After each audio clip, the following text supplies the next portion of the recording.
Ready, Chairman? I'm ready. I think we're all ready.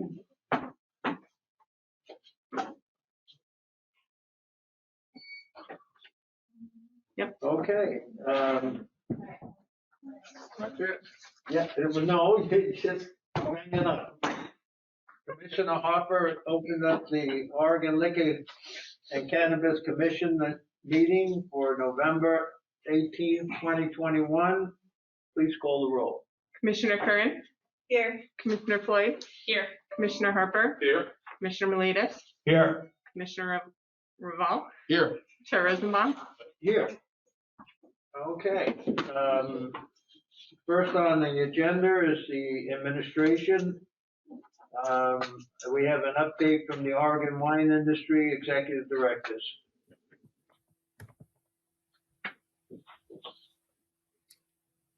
Well, good morning, Chair Rosenbaum, commissioners, Director Marks, and guests. We're glad to have this chance to come back and talk a little bit about the Oregon wine industry. And Laura, thank you for your help with the slides. Why don't we start by letting my colleagues introduce themselves for the record, and then we'll begin our presentation.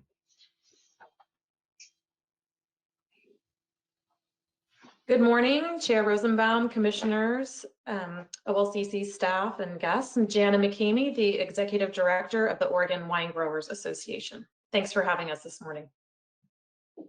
And good morning, everyone. Fawn Berry, the Executive Director for the Oregon Wine Council.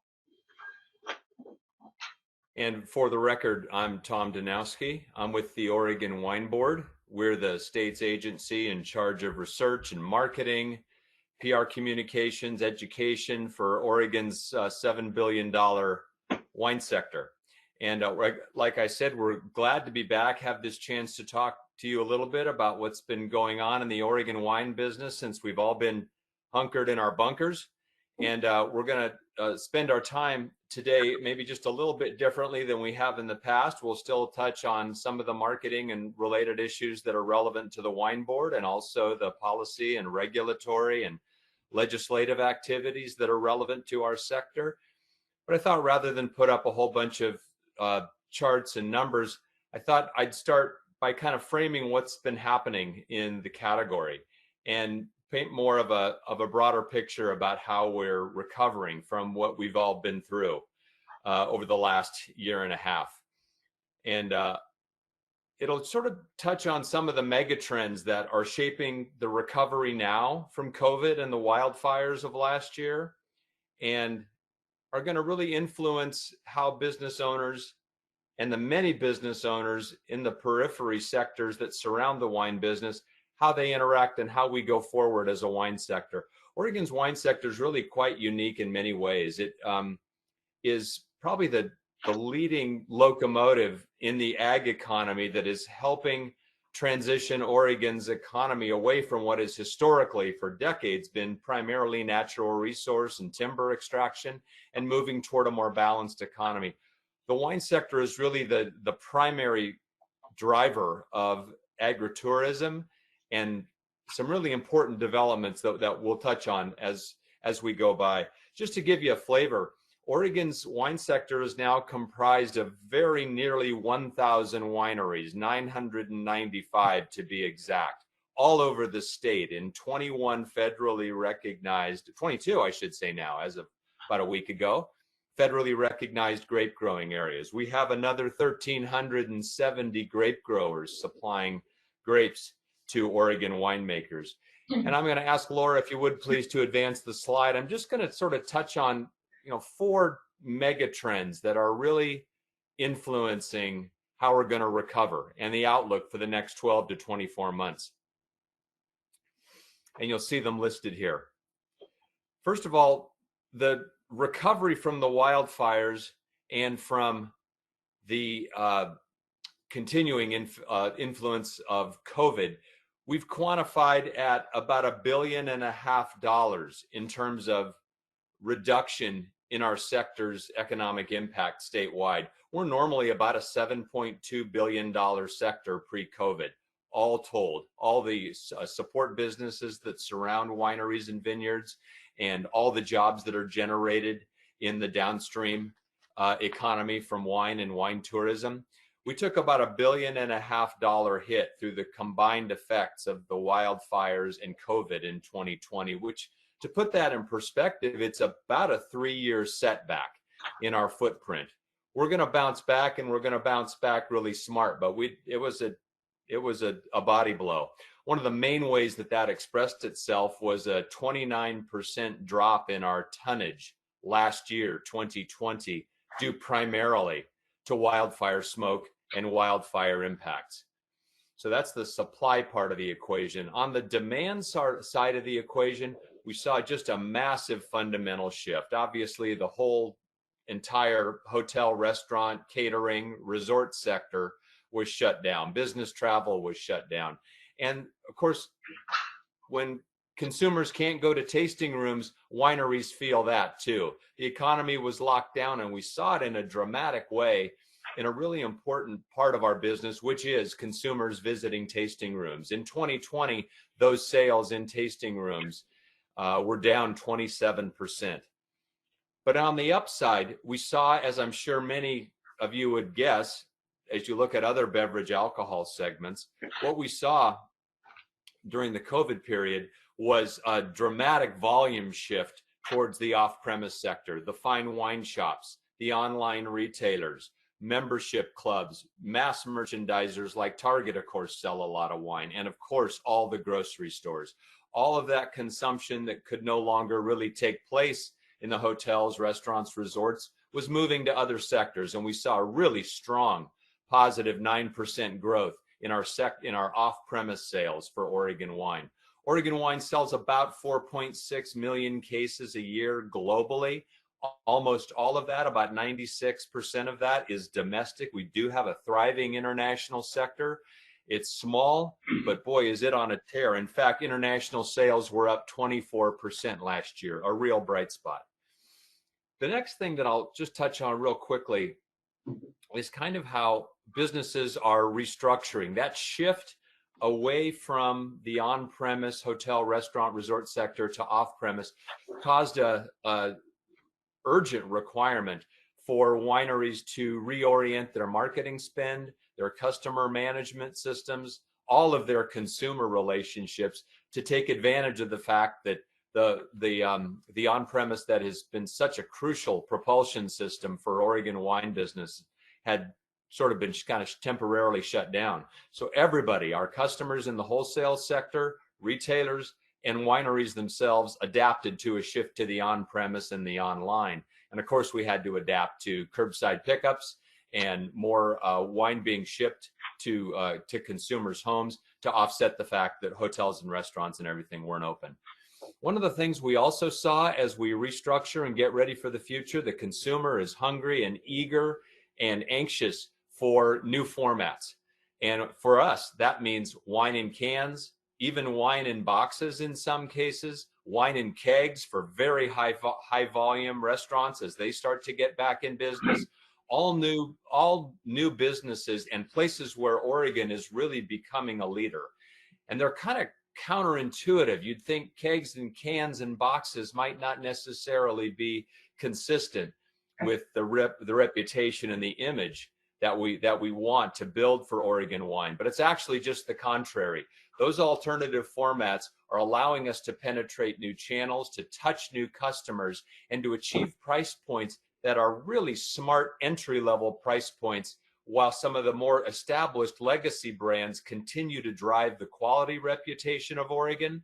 Cans, kegs, and boxes do that as well, but they do it at a price where the consumer can get into Oregon wines at an entry level oftentimes in ways that sometimes haven't been possible in the past. So our portfolio is broadening, and there are just more doors being created into the room for the consumer. I will touch on maybe just one or two other things about sort of the ways that we're innovating and looking for new operating efficiencies. A sector that kind of popped up out of nowhere and was really made possible by Zoom is this trend of virtual corporate meetings. Sales groups, management teams are meeting virtually now, and in a lot of cases, they're wanting to do something a little different than just have another meeting where everybody sits in their bunker. And wine tastings have become a really interesting part of that. And many Oregon wineries have jumped on that. You ship wine to the recipient's house. They get to participate in a virtual online tasting that is a really fun way to punctuate, another sales meeting or another business conference. And the winemaker will join virtually. And it again introduces more people to Oregon wine who couldn't come to Oregon during COVID. Of course, we're certainly working virtually at the wine board. All of our 10-person staff works virtually from their homes. We're trying to be as efficient where we can. For wineries and vineyards, they're taking the work crews that are in the vineyards when that work is required for shoot positioning and pruning. And when that work is done, those workers are often coming into the cellar and being repurposed to pack up wine club orders for shipments. It's just another example of the trend where everybody is looking for ways to be more efficient. Another thing I'll touch on just real briefly here is the impact of the wine tourism landscape. The wine tourism and economy in Oregon, just the wine tourism economy, is $900 million a year in a normal year. We're not in a normal year quite yet, but pre-COVID, it's a $900 million economy that drives visitation and drives revenue in a lot of rural communities that might not get that kind of a boost otherwise. It's also generating a tremendous amount of sales for us when those guests who do visit Oregon under normal circumstances go home and tell family and friends about their experience, go into wine shops wherever they live and start asking for Oregon wines. In fact, Oregon wines have never been available in more stores domestically than they are right now. So we are adding new distribution points, we are adding new volume, and we're doing so at a quality level that continues to generate the economics that produce fair returns for all of our growers. Another maybe kind of final point that I'll touch on here is our continuing investment in R&D. One of the things that we absolutely did not cut when our budget got slammed, and to give you just a little bit of insight, the Oregon Wine Board is funded by a legislated grape tax that affects everyone who grows and crushes grapes in Oregon at $25 a ton. Everyone who grows and crushes Oregon grapes is meant to pay their portion of that tax. And that funds the work of the wine board. And what we do with that money is invested, as I said, research, education, marketing programs to tell the world about Oregon. One of the areas where we had to tighten our belt was marketing. Landscape was totally different. Tourism was not possible in the same way that we'd hoped. And we shifted to on-premise sales, but we did not cut research. In fact, we bumped it up by 11%, largely because we saw the urgent need, and it was a statewide need in 2020, to give grape growers and winemakers more guidance on how to deal with smoke. Fire smoke in vineyards and for grape growers and winemakers is just a unique and incredibly complex matrix of dilemmas, all tangled up in a knot. The volatile phenolic compounds that are embedded in fire smoke love to latch on to grape sugars and grape skins. And rinsing it off doesn't work. They're bound. And fermentation often unbinds them. So sometimes you don't always know exactly how smoke's going to express itself until that wine starts to go through its first or second fermentation in the cellar. So it's a long tail, the impact of fire smoke. It's one of the reasons why we doubled down and invested more money in fire smoke. It's one of the reasons why we're so glad the legislature gave us some additional funding so that OSU scientists can help us advance and build on the work being done by Australians, Californians, our neighbors in Washington, and work together. In fact, that West Coast collaboration of wine scientists at UC Davis, Oregon State, and Washington State in Pullman just paid off in a $7.6 million federal grant that will allow a more longitudinal 4-year study into how all the grape communities of the West Coast can deal with fire smoke, can intervene if possible with early interventions to preserve as much fruit as possible, to deploy sensors in vineyards so we know when triggering levels of phenolic compounds in the air might cause an earlier harvest by a few days to avoid a coming problem. But We're learning quite a bit more about that, but it's a very, very tangled knot, and that federal money makes just a huge, huge difference. I'll close with just a couple comments and then turn it over to my co-presenters. The sort of the trauma that we've all been through globally and certainly in our wine industry as COVID and the wildfires doubled up on us is just starting to kind of relieve and relax itself. The 21 harvest, while a little bit smaller than we might have hoped, was actually very, very good. Serious smoke affected Southern Oregon, but it was not as much of a statewide dilemma. What was a statewide dilemma was water shortages, drought, and really severe restrictions. In fact, I heard a grower tell me that in Southern Oregon, the irrigation district where he gets his water cut him off on August 15th, and that's the earliest cutoff date for ag in over a century. And so the drought and the water conditions were really severe, almost statewide. But that same grower came back and told me, you know, in a funny way, the 21 harvest, and this is his word, it was miraculous. And you hear that and you'd lean in to hear more. I've never heard anybody say that about a smoke affected vintage.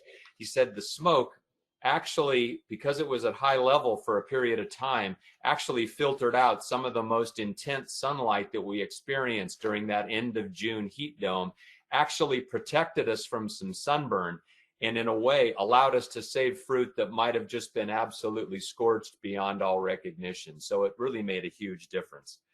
I will say a couple other things in closing before I turn it over. Through all that we've been through, Oregon's wine community really made a commitment and fulfilled an important commitment to the communities where we do business. In Southern Oregon, the Oregon Wine Experience event continues to generate funds that are donated to the Asante Foundation and to help people recovering from the wildfires where they were most severely impacted. Up in the northern part of the state, Willamette Valley Wineries made a $100,000 contribution to the James Beard Foundation's Open for Good campaign that supports Black and Indigenous entrepreneurs of color in the food service sector.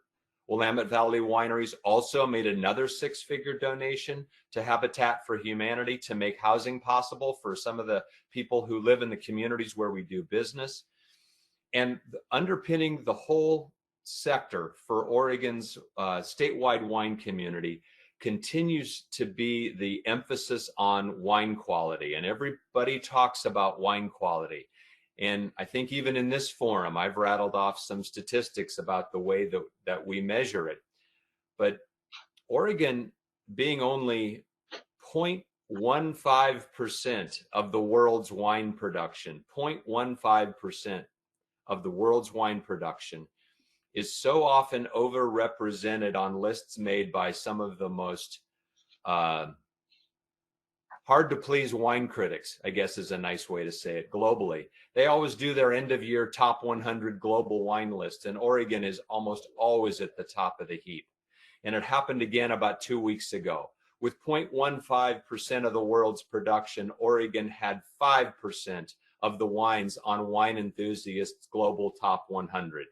And that is just a great example of the way that the community is reacting and being resilient with the curveballs that it was thrown.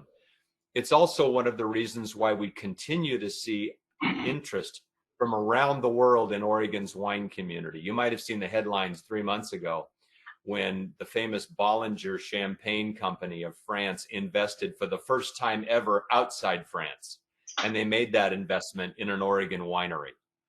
And even more recently, being known not only for wine quality, but the quality of our management and the depth of our talent. Wine Enthusiast magazine recognized for the first time a woman as wine executive of the year. The entire country had a chance to make nominations, and wine executives from all over were nominated. And Eugenia Keegan from Oregon is named the first woman ever to receive Winery Executive of the Year from Wine Enthusiast magazine. So there's just a breadth of talent. We can go on, but I want to give my colleagues a chance to talk, and we're happy to take questions at the end. So I'll yield to my co-presenters. Excellent.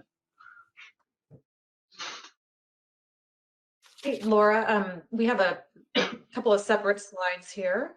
for the advocacy presentation. Again, I'm Jana McKamey, Executive Director of the Oregon Wine Growers Association, and really appreciate that perspective from Tom about how our industry is adapting to what have been difficult circumstances these last few years. Our role on the advocacy side is really to help ensure that our businesses can advance and grow and thrive here in the state. And Tom touched on the research funding or lab funding for Oregon State University. I just wanted to expand on that a little bit. We were proud that the advocacy organizations working alongside Oregon State could get a $2.68 million investment from our state to help build out a smoke analysis lab at Oregon State University, which will also help execute really important research that Tom touched on. So we're glad to see the state continuing to make an investment in our industry. Laura, would you have the slides available for our presentation? Oh, yes, sorry, I thought you were wanting other slides. Laura, you're letting them down. No, I'm not, I won't. It's fine. Again, so the Oregon Wine Growers Association, we have been representing the industry at the state and federal level for 40 years. Actually, this year is our 40th anniversary. We have hundreds of members from all corners of the state. Tom mentioned all the different wine growing regions that we have, and we work on behalf of our members, as I mentioned, to create a positive business climate. So I'm just going to touch on a couple of issues that are more related to our relationship with the OLCC, and then we'll turn it over to Fawn to touch on a few other issues of importance to both of our organizations. Next slide, please, Laura. As you all know, the conversion to the online tax collection system at OLCC is ongoing. We have really appreciated the outreach from the staff at OLCC to try to get that right for the wine industry. Steve Marks and his team have participated in a number of industry calls, and most recently, last month, Steve discussed the shifting timeline for rolling out that system for wineries to really accommodate input from our industry to ensure that that system works from the user perspective. Our industry is very used to the paper forms, but also very anxious to move into an online tax payment system, but wanting to make sure that that's something that works on both sides. So we have really appreciated the outreach from OLCC to try to get that right.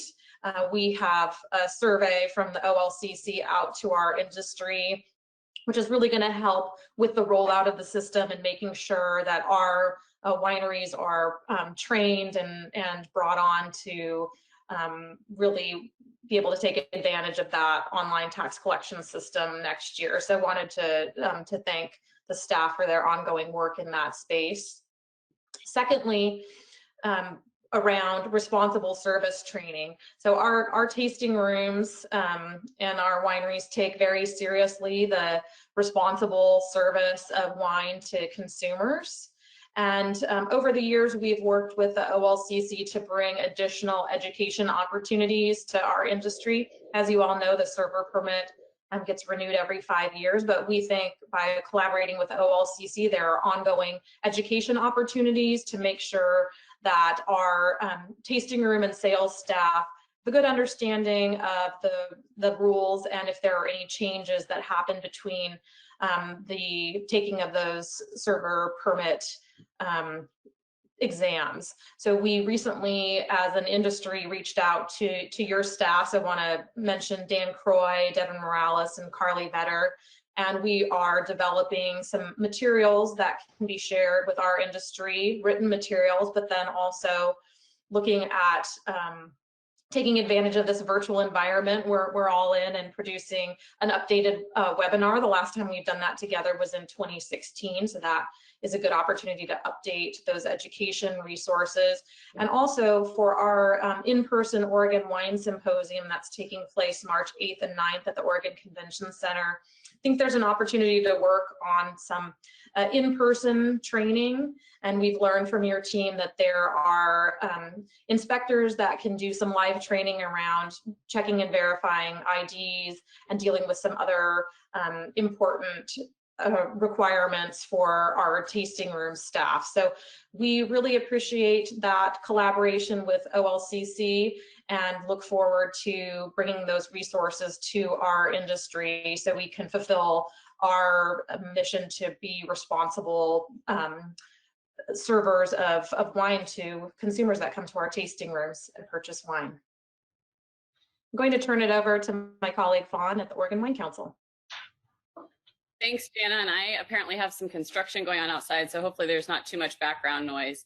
As a reminder, the Oregon Wine Council is also a statewide advocacy organization that formed in late 2019, just in time to get involved in all of these issues that our industries face related to COVID and wildfires.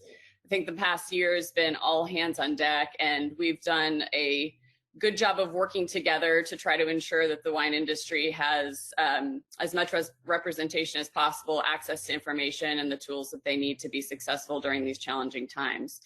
I want to start by thanking OLCC and specifically Rosie for her work on the issues related to illegal hemp and cannabis operations. Early in the formation of OWC, we heard from our board members and our general membership about the issues that they're facing, especially in Southern Oregon, related to this issue. We supported legislative efforts last session related to these issues, and were able to provide testimony at legislative days this week to several different committees to highlight the impact that these illegal grow operations have on our business operations. There's really 3 buckets of concern that we're trying to highlight for legislators and figure out ways to address. The first is just community safety. The situation in Southern Oregon has really become dire this last year. And I think that's evidenced by the fact that Jackson, Josephine, and Douglas counties have all declared a state of emergency related to this issue and requested state funding and resources to address their concerns. Second, can I stop for one question? I'm just curious. I want to ask it now. Sure. Do you have any data on how many hemp operations and cannabis operations are tangential to your wine growing properties? So we have not done any surveys related to that issue specifically, but that's certainly something that we could try to look into how we might do that. I mean, I think sometimes it's obvious and sometimes it's less obvious. So we are certainly happy to have conversations with both associations about how we might be able to collect that kind of information. The reason I ask that is I have been personally contacted 2 or 3 times with wine operations that are tangential to hemp operations, and the problems that the wineries are having with the hemp operations are substantial, and even the legal ones are substantial, and there's ending up in a great deal of litigation over these issues. So I understand completely. I just think it would be interesting or beneficial to you to take a look at exactly how many of those operations are tangential to the wineries. I asked that question because I've been confronted with this over a period of time. Chair Rosenbaum. No, I think you're absolutely right. I mean, we are hearing, it certainly feels like a lot of wineries seem to have these operations that are located close to their existing operations. We're hearing from members all the time about concerns that they have. I will say that the issues around the illegal grow operations have definitely become a priority, but we have heard some other general concerns, and Jan and I can talk offline about how we can maybe include that type of a question in upcoming surveys of our members. Thank you. Commissioner Revelle. Hello, this is Commissioner Revolve. When I see your slide here that says illegal hemp and cannabis are creating problems, I also get that the hemp growers or saying, you know, we're blamed for everything under the sun, including the bad rain day. If you're going to present this information, I'm going to need more technical information or numbers. Something's going to tell me that this is real and not just this is a feeling. So I can't simply accept that illegal hemp and cannabis illegal hemp is everywhere, and that's a problem, but cannabis operations or illegal hemp is a problem. I need more data that's going to clarify that and prove that for me. So in the future, I would like that. Yes, and I would say we are very focused on the illegal side of things. I think we have heard other concerns, but our focus, especially as we head into the 2022 legislative session, is on the illegal hemp and cannabis side of the issue, which I think in testimony before the legislative committees this week, there were other hemp farmers who were raising similar concerns about the illegal grow operations and the impact that they have on their legal businesses. So, and please be aware, we're very aware of that as an organization. Yes, and we appreciate all of the efforts that OLCC and staff have done related to these issues and coordinating, getting in front of legislators to try to make sure that they understand how important these issues are. I won't belabor these other 2 points. I mean, the issues around labor and workforce are drastic. I think these illegal operations are using unfair and often illegal labor practices and putting workers in conditions that are just egregious. And I think as we face a workforce shortage challenge anyway, having these issues with the illegal grow operations has just compounded that, especially over the last year. And then finally, you guys know this, the water issues have been really challenging for folks in the Southern Oregon area as they face unprecedented droughts. And because of the illegal grow operations that fail to actually follow the regulatory mechanisms in place related to water, they have increased water shortages as a result. Our members are anxious to work on this issue with OLCC and other stakeholders to figure out the best way to approach these issues. I think we need to be able to figure out ways to coordinate and direct funding related to the public safety aspects and develop other strategies that can address the water and labor issues.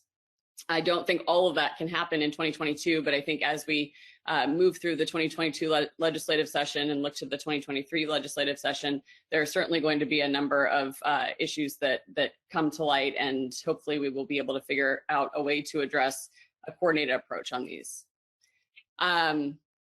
I also just wanted to give you a brief update on the bottle bill.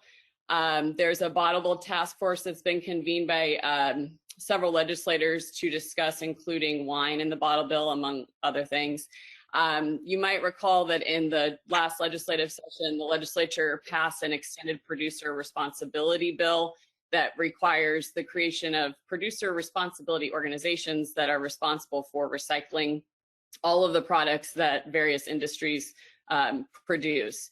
On the wine side, we are a little unique because we do have the bottle bill in Oregon, and there was language put into the EPR bill that specified if wine is included in the bottle bill, it can be exempt from the EPR program.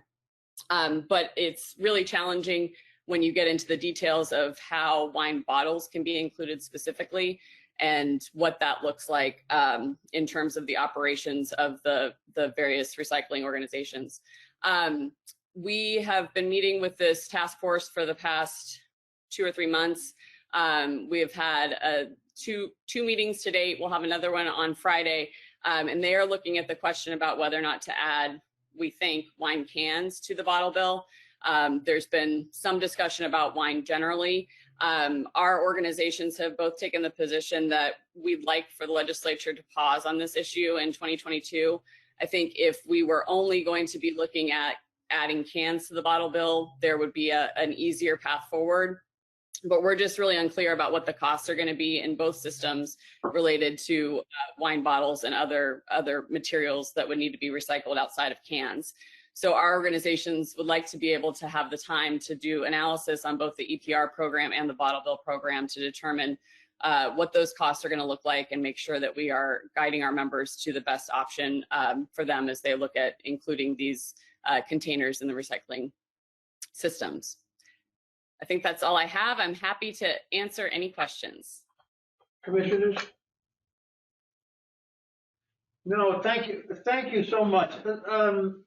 This is, I know I'm talking for the entire commission. This is very helpful to us. It's really important that you come, I think it's every 3 months. Is that what we agreed upon?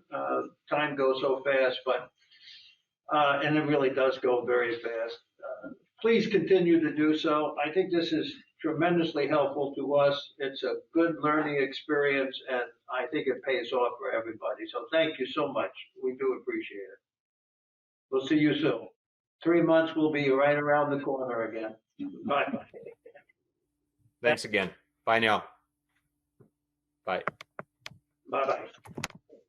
The marijuana violation case resolution warnings has been moved to December. And we're now at our favorite topic, retail services. And Mr. Fleming, would you please grace us with your honor?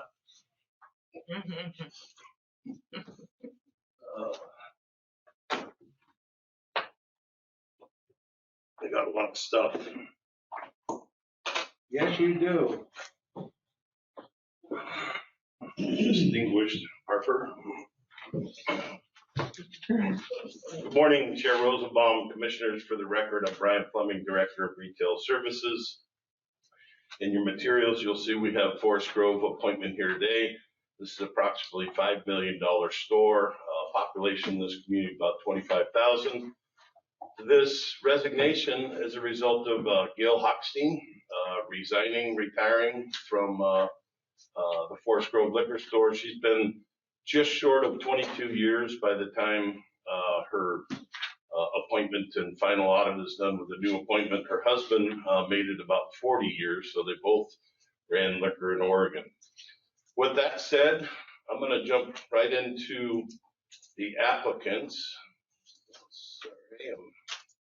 Sorry, I don't have a screen, so I got to go sideways. I'm going to go along with mine, if you don't mind. First in your packet for presentations is Steve Gray.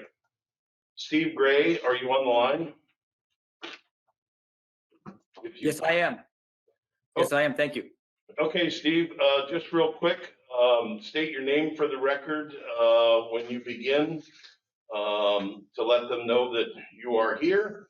Secondly, we have generally a timekeeper of presentations, and today there'll be a 5-minute reminder. He's from tough. Commissioner Revolt.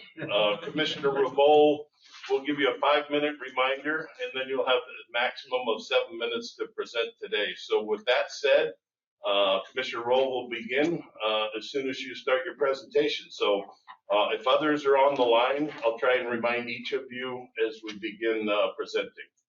Thank you.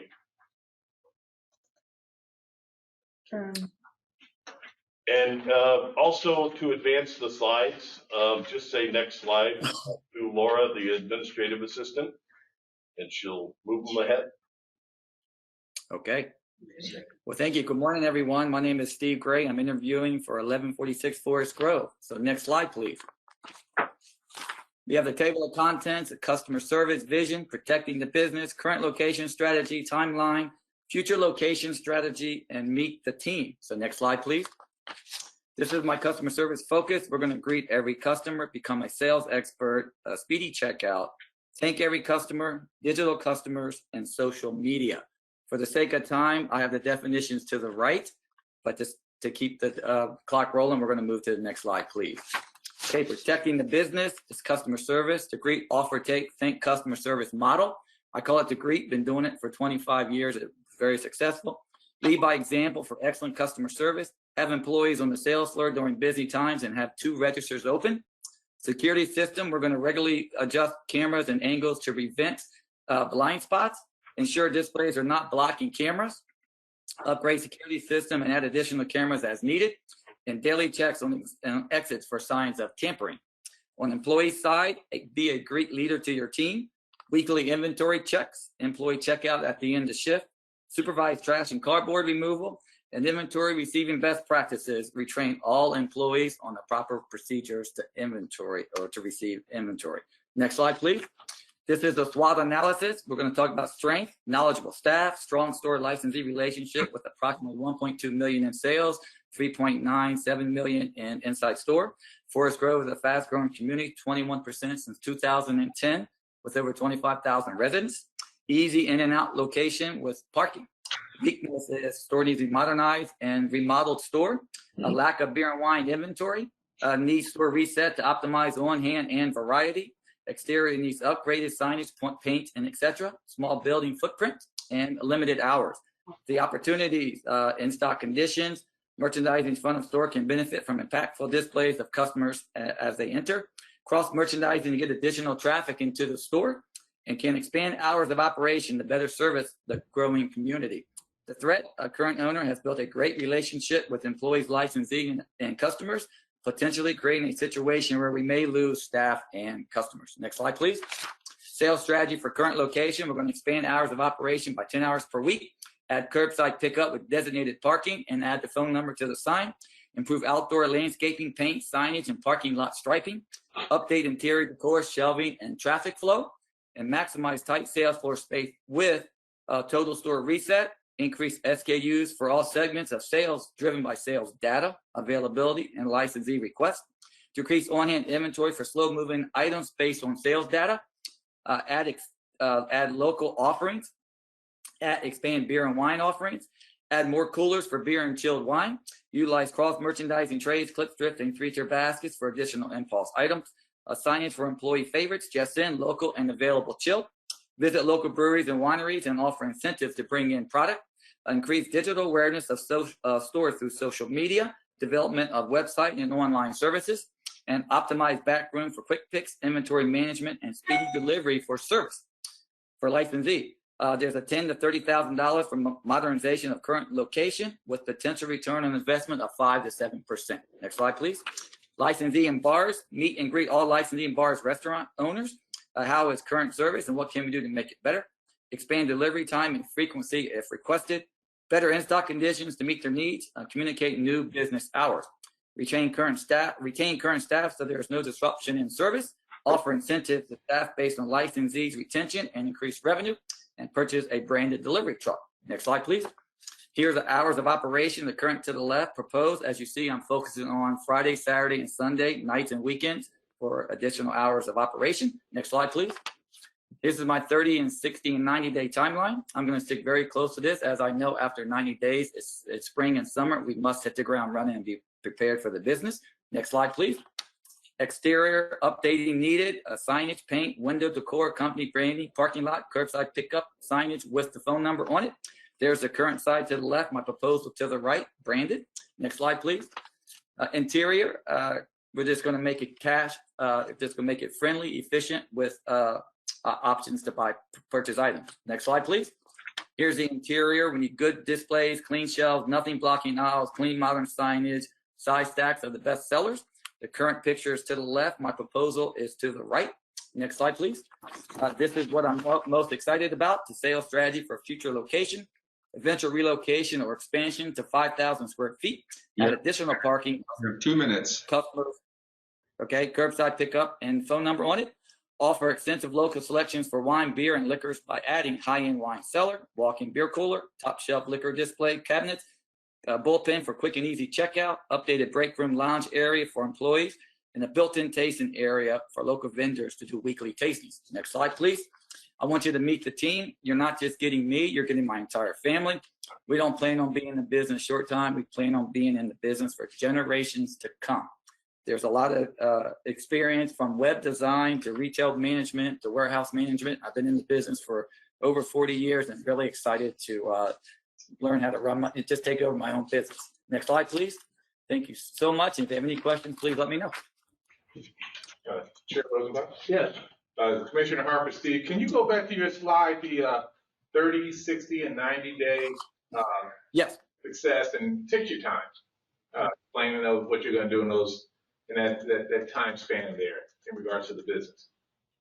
Absolutely. Thank you. At first, the first 30 days, we're going to hold meetings with current employees to discuss goals, vision, and their roles. We're going to update the break room. We're going to meet with all of our licensee customers, clean, reset, and re-merchandise the store. Steve, set budget target. Steve, Hold on, That's a don't question. rush. It's okay, don't rush. If we're asking you We're questions, here if we're asking you questions, you have time. You have time, You're fine. you're rushing it, there's no need to, we're very much. All right, very, very good. Thank you. Steve, All right. question I have. That 5 minutes is very tight. Okay. Okay, Steve, you It's really important that the first 30 days we just set stop. Hey, Steve, Steve, hold Yes, on. Hold on. He's There's a trying to get a question. question for you, if you will, please. Yes.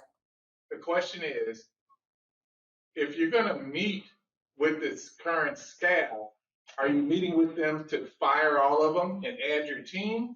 Or what, you said you got your family coming in. So what are you doing with the existing staff at the current store at Forest Grove? Right. Well, the goal is, I want to retain all staff members. The meet with them is just to let them know of the change in ownership, just setting expectations. How can I help? The goal is to keep every single employee. Hiring today is tough. Staffing, because I'm running a business today, manage a facility, so it's very tough with staffing. And I always preach, we don't want to hire, we want to retain. And so my goal is to retain every single one, and that's why I want to meet with them and make sure that that the business fits their needs. That I want them to know I understand whatever they need. We'll work it out. But the goal is to keep every single employee so there's no disruption in business whatsoever. Thank you. Any other questions? Yeah, again, we're very attentive. We understand that this is,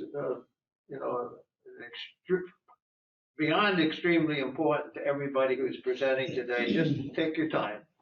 Okay. Okay, so then I think it's important to have a clean, neat break room.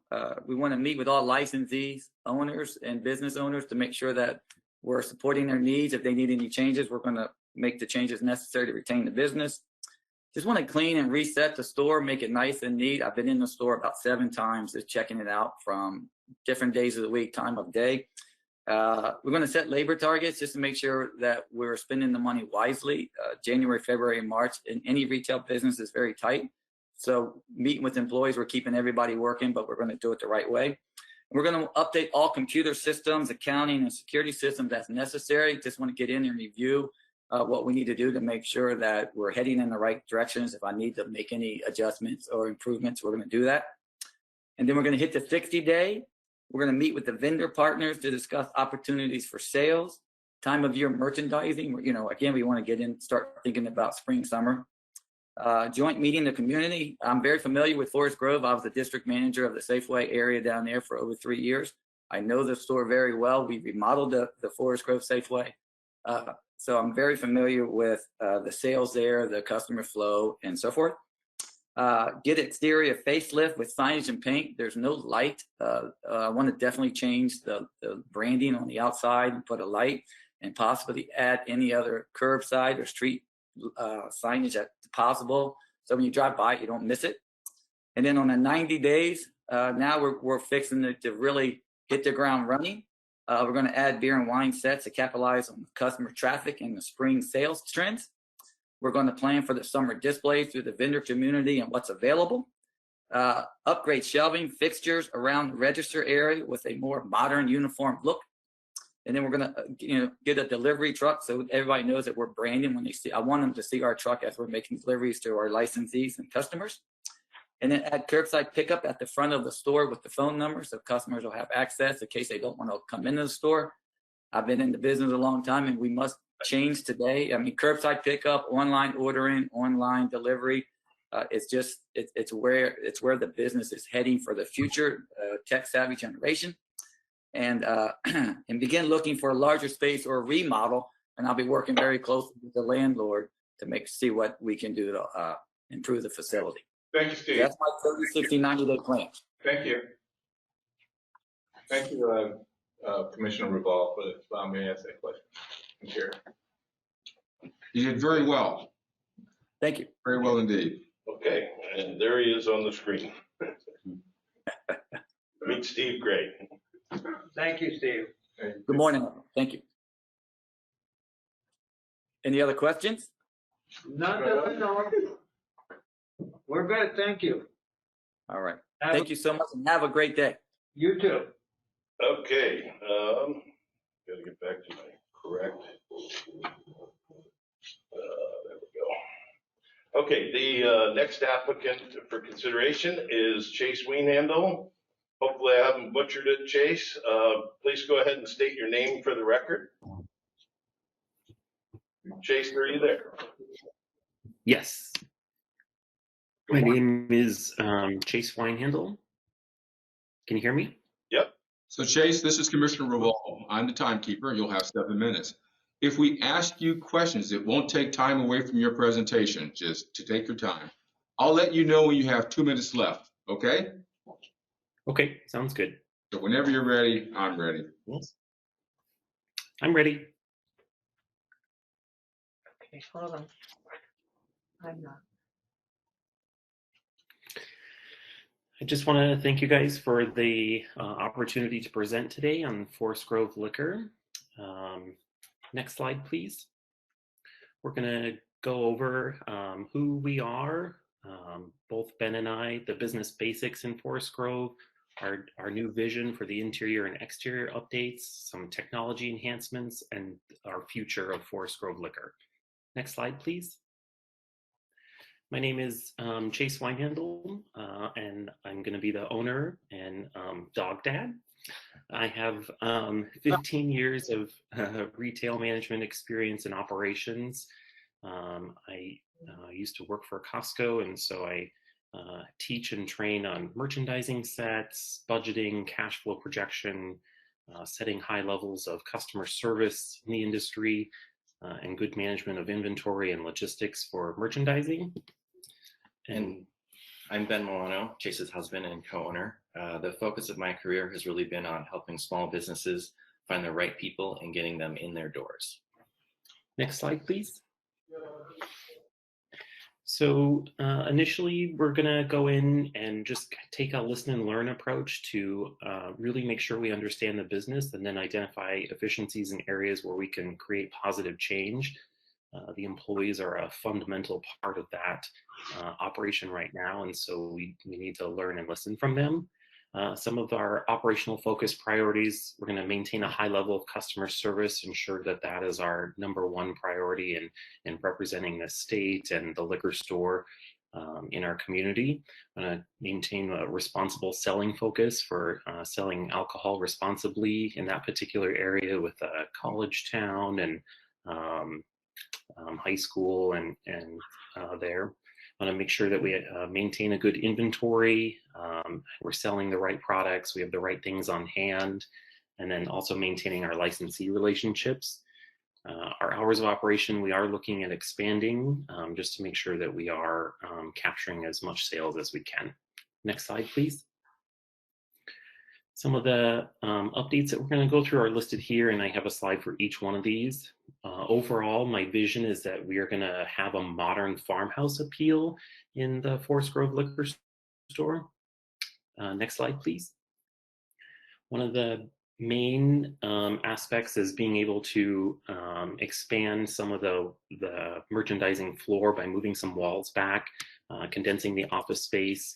This will allow us for more merchandising area to expand on areas like beer and wine and other liquor accoutrements, mixers, and things to make cocktails a whole experience for the customer. Next slide, please. A new ceiling. This is probably a great aspect of a store. I'm going to work on this wood lath ceiling, having wood slats through the top of the ceiling to really give an accent to that modern farmhouse feel when you walk in. Next slide. New cash wrap. The register I want to keep nice, clean, and simple for when we get ready to check out. Be a nice white or white tile with a butcher block on top, and clean and simple, not a ton up at the cash register, so that it gives it a modern feel in the store. Next slide, please. We're going to work on some new fixtures, a nice wood background and front wood shelving in the store. We've looked at pricing these out, and we're excited to add them to the store. I think this will really help bring the store up to date and give it this modern farmhouse vision that we have going. Next slide. Our color palettes. The exterior of the store, we're going to work on painting this teal blue with some gray and white accents. Tried to make an overlay there of the outside of the store. The interior of the store, same modern farmhouse feel with white, gray, and brown or wood accents inside the store. So good, solid, simple color palettes. Next slide, please. New signage, we're going to work on putting channel letters on the outside of the store. The interior of the store, I'm a big fan of these pink neon signs to highlight the specific areas of the store so people know where to go. Next slide, please. So a big thing that we plan on doing is updating our online presence and making sure that we're really relevant for the future of how liquor is going to be sold. A big part of that is going to be our new website. We're going to be integrating with the new KMDS software so that we can offer online consumer orders for in-store pickup or curbside pickup, as well as online licensee ordering for delivery. You have 2 minutes. Thank you. Also, we plan to be really active on social media, not just Facebook and Twitter, but also, featuring our monthly cocktail specials with videos on Instagram on how to mix them, and even on YouTube. We also plan to leverage a lot of online advertising, especially using geo-targeting to make sure that anybody driving by the location knows that we're there, especially if they don't stop, we'll continue to target them. Next slide, please. We're also really excited about QR codes. QR codes are really, since the pandemic, coming back into use. They fell out of favor for a while, but now they're even more modern and more usable. We can make one QR code, put it out into the world, and change everything behind it. So what that allows us to do is constantly be updating what people see out there. We'll put the QR codes on everything. They'll be in the stores for future recipes. They'll be on our bags so that people can get home and scan them and find out what to make with the spirits that they just purchased. Next slide, please. Old school marketing is still cool marketing. Like, we understand that people need to be marketed to the way that they want. So things like local advertising, local papers, billboards, coupon books are really pivotal for the population in Forest Grove and what they're used to. Also, we really believe in community engagement, sponsoring local sports teams and groups and helping the community where we can. And we also plan to use direct mail, especially at times like after we do the remodel and around holidays, promoting any specials and things we have going on at those times. Next slide. This is our long-term future. We plan to look for a new location. We need some more space to be able to offer a better convenience for the consumers out in Forest Grove. We want to make a good representation of the state and the OLCC and provide a flagship location out in Forest Grove for both our licensee and consumer spaces. So big, modern, same color palettes. These are some pictures of one of my favorite liquor stores. Time. So next slide. Thank you very much. If you could wrap Thank up. you. Wow. Yep, thank you. I appreciate your time. We look forward to being a part of the community and being able to represent the state as one of the best liquor stores. Very good. Commissioners, any questions? Chair? Commissioner? Hey, Chase, you were part of our, you presented at the expansion store, correct? One of the expansion stores? Yes. I remember you had a Yes. presentation then, and a great presentation now. Hey, just curious, where is that location in your deck, your inspiration picture for that liquor store? Yeah. This is a store in, it's called the Tudor, and it's in British Columbia. It's just a store that really stood out to me, and that I, as being in retail, I looked at it and I, just fell in love with it. So that's part of my inspiration for this new location in Forest Grove. Oh, that was a very powerful inspo pic. So that was great. Thank you. You want to Yes. you want to turn on your camera real quick? That way they could see you. Please. Oh. Quick share. There we go. It's always a good idea to. Yeah, for future presenters, you know, at the end when it goes blank, just turn on your cameras so commissioners can see you. This is personal still, even though it's virtual. Absolutely. So thank you. Any other questions? I have two, and I'm just curious on these. On page 2, on your position number 2, in which you worked for Costco from July 2004 through October 2018, which is 14 and a half years. Did you work at the Costco location in Portland? It says. Yes,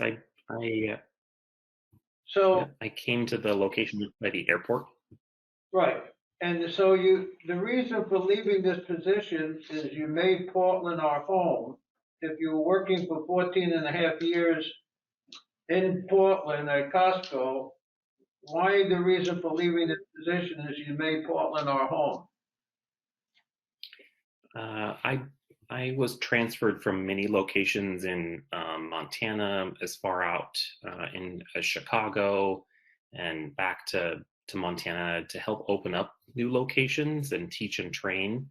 At some point in my career, I came to the store here in Portland to learn and grow as one of the flagship locations, and I worked here in Portland for almost 4 years, and we fell in love with Portland.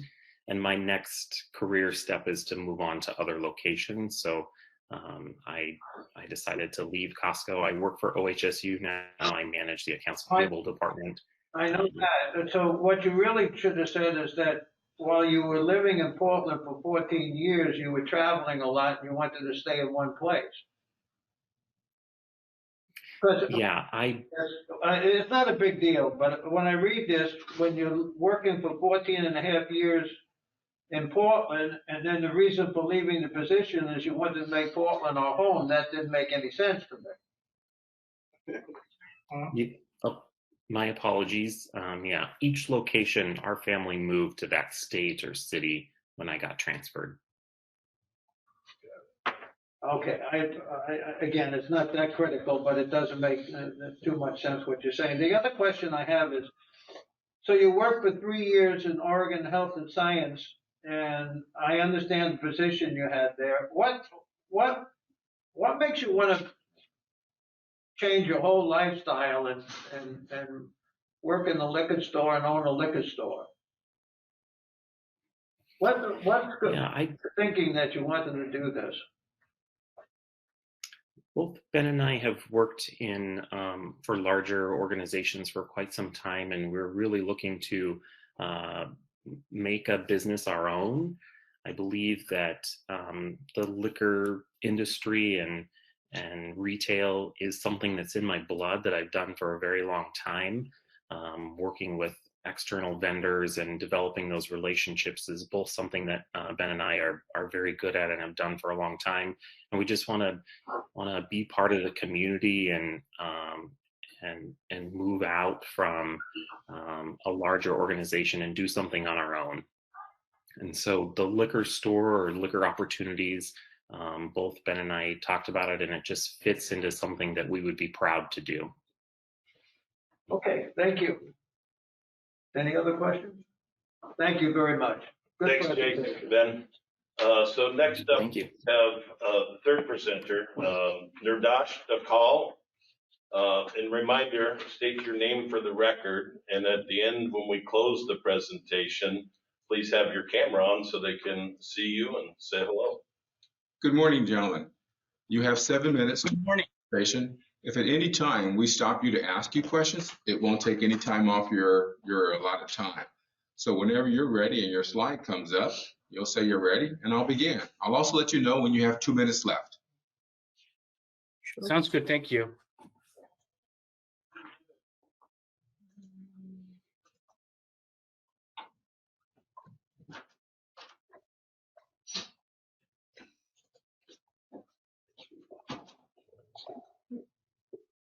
Oops.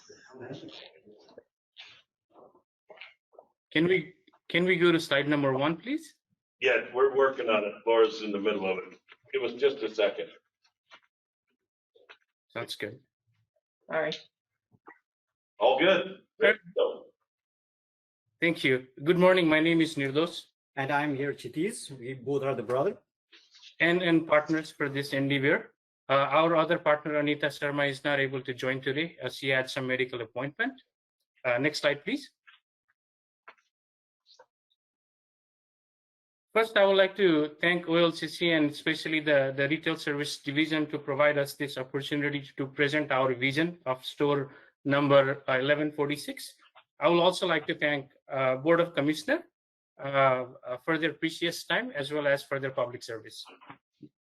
And this is our profile. As you can see, we have a significant retail experience. Without going into details, we have owned and operated a number of convenience store, liquor store, dollar store, and Anita has owned a number of restaurants as well. Next slide, please. This is our executive summary, and this is our goal too. Our goal is to be the #1 liquor store, not only in Forest Grove, Oregon, but across the whole state by providing excellent customer service and by providing a large selection of distilled spirit. We strive to reach our goal by continually improving both service and selection of products. Next slide, please. The continuous improvement cycle, this is our mantra, and this is our approach to attain the goal of be the best store in Oregon.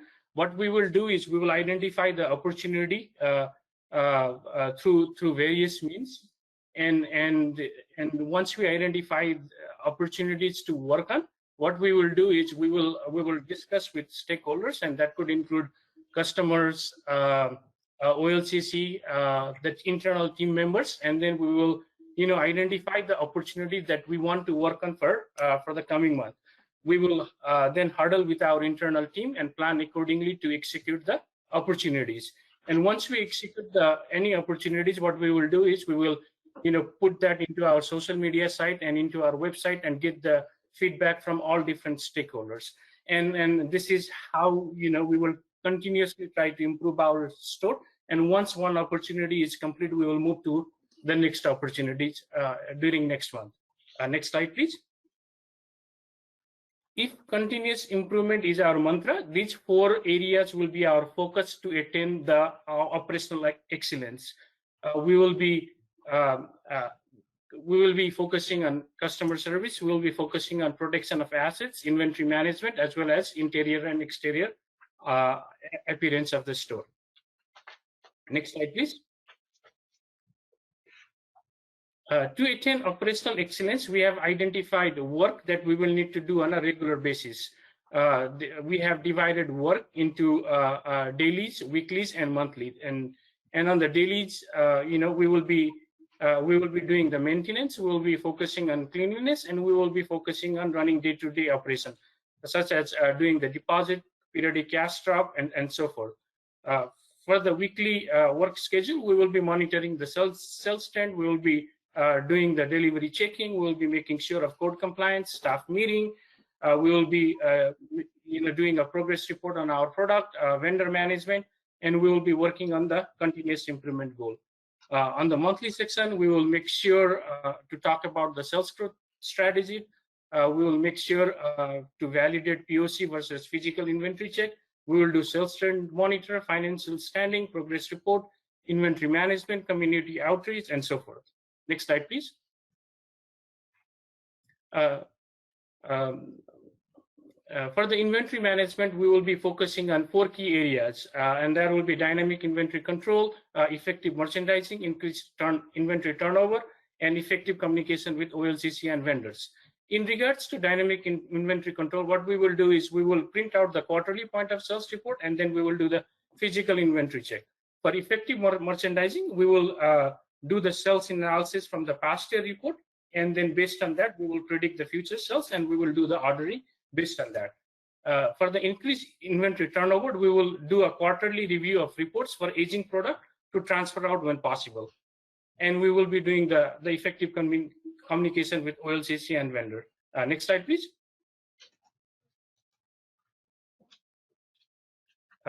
Since we work as an agent of the state, it is imperative for us to focus on the state assets protection. And for that, we will be doing, we will be focusing on protecting, monitoring, as well as responding so that the state assets is better protected. In regards to protection, we'll be replacing existing cell. We will be doing the daily logbook. We'll be creating a daily incident report. In regards to monitoring, we will be replacing high-tech surveillance camera. We will be service program pin gauge. We will be adding and installing additional concrete mirrors. In regards to the response, we will install a. Next slide, please. All right. Safety and security will be our #1 priority. We'll focus on protecting our customer, employees, store, and community. Next slide, please. For mitigating plan for theft and sales to minor, we will be utilizing customer service, science, technology, and community partnership. We will have a sign that says under 21 no allowed. We will be doing the mandatory ID check, and we will make sure that we will not sell any alcohol to intoxicated individuals. Next slide, please. All these are our growth strategies. We will have full-fledged growth strategy. I personally got a chance to meet and talk to the current owner, current agent Gail. What a marvelous and kind lady she is. She has run this store with a great passion, and we will continue that trend. In addition in addition of that passion, we will try to incorporate, all of these growth strategies that I have talked about here in this slide. Next slide, please. This is, we do not have time, but we have worked on creating the website. Basically, website will allow us to add the inventory into the cart. Regular customer will need to come to the store for the payment. Licensee can add items to the cart, and we will be delivering to the licensee. Next slide, please. This is we have created the Facebook page and Facebook page for the store, and this is our Facebook page, and this is our first post. Next slide, please. This is our sample Instagram post. Next slide, please. This is our proposed hours. We will be adding 1 hour on the weekdays, and we will be adding 2 hours on Friday and Saturday. All in all, extending 9 hours. We believe that extending 9 hours will allow us to generate another $500,000 to $600,000 of revenue. Next slide, please. Please close.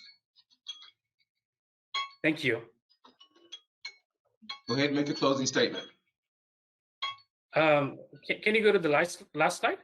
We will be doing a lot of changes, interior and exterior. We'll be focusing on social media, and we will have a full-fledged growth strategy. We believe that passion, vision, and commitment can succeed, and we have done that in the past. We have a significant retail experience, and we would like to bring our experience to this particular location. And I'm confident that with our strategy and with the products that OLCC provide, we will be successful in this endeavor. Thank you.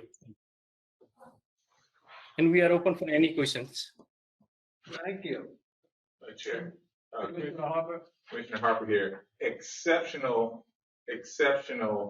presentation. I didn't think you could top what we heard before, but your success strategy is incredible. And I'd probably be the first person to ask for a copy of it, because it's a typical for success for anybody in business. My question is in regards to coming into the community.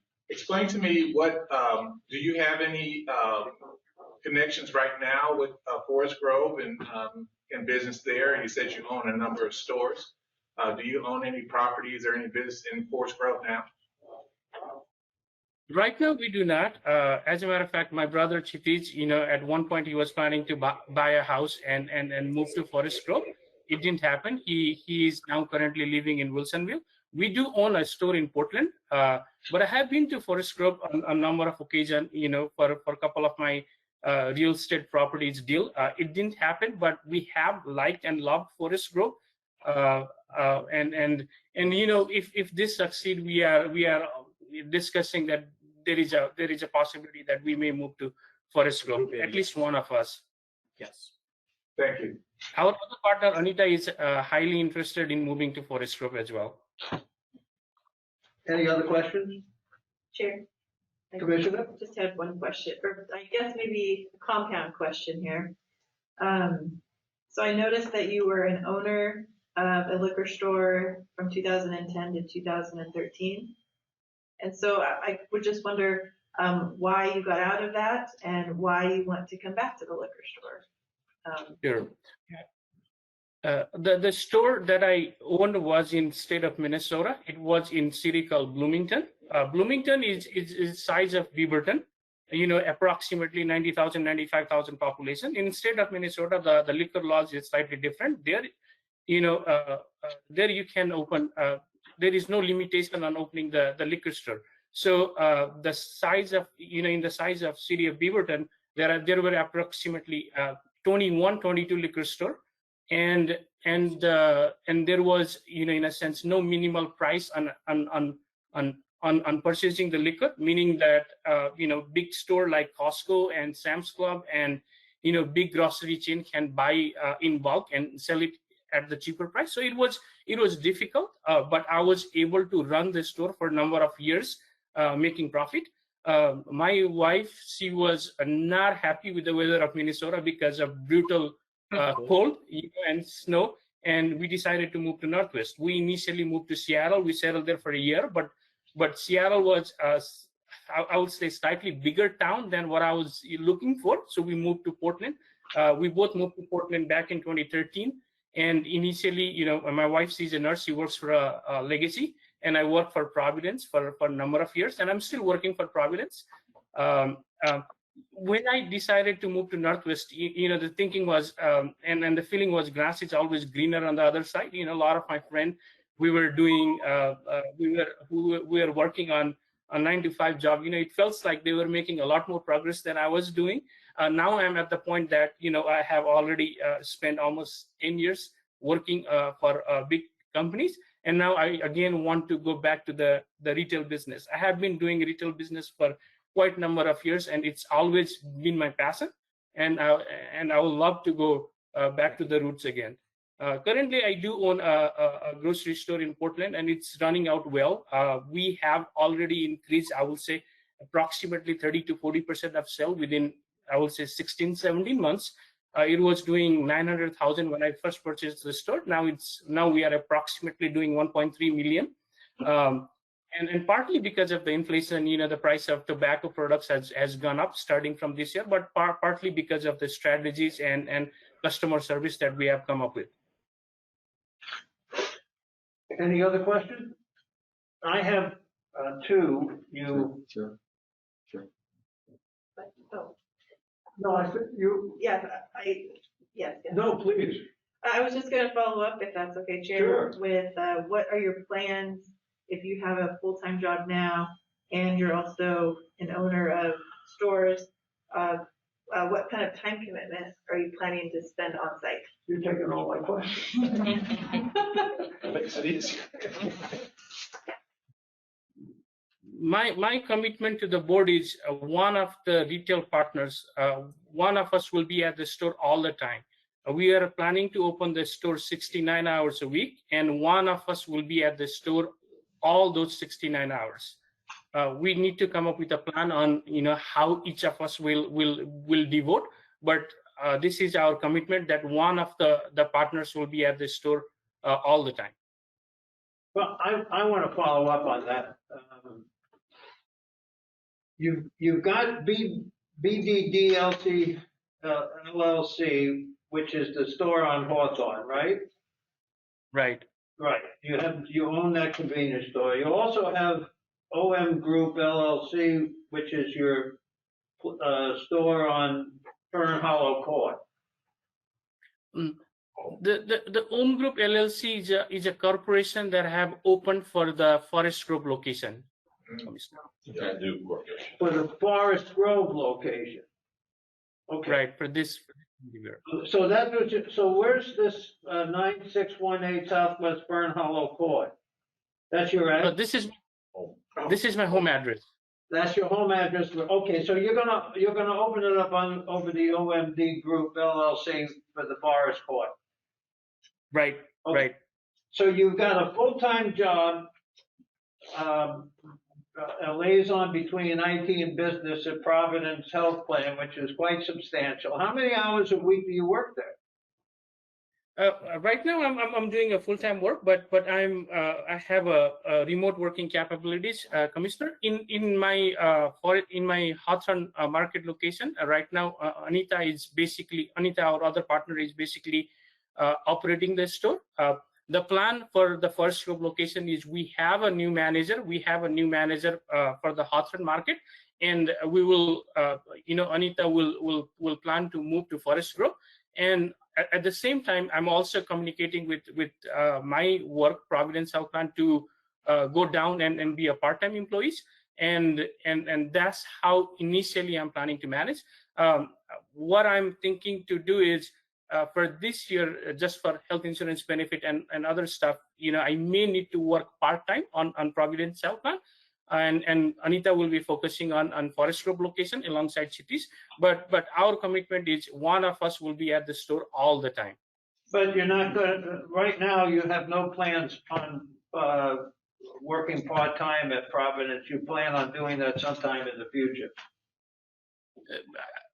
If this works successfully, I will be talking to Providence management so that I can work part-time.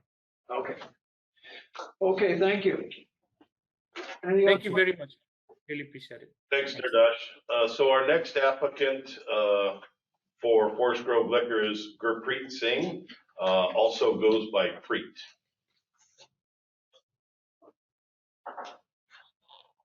Good morning, Chair Rosenbaum and Commissioners. My name is Gurpreet Singh. Hey, hold on. Get your slide up. Let us get the slides up, and then Commissioner Bowl will introduce you 2 times. Apologies. Oh, brother. Sorry.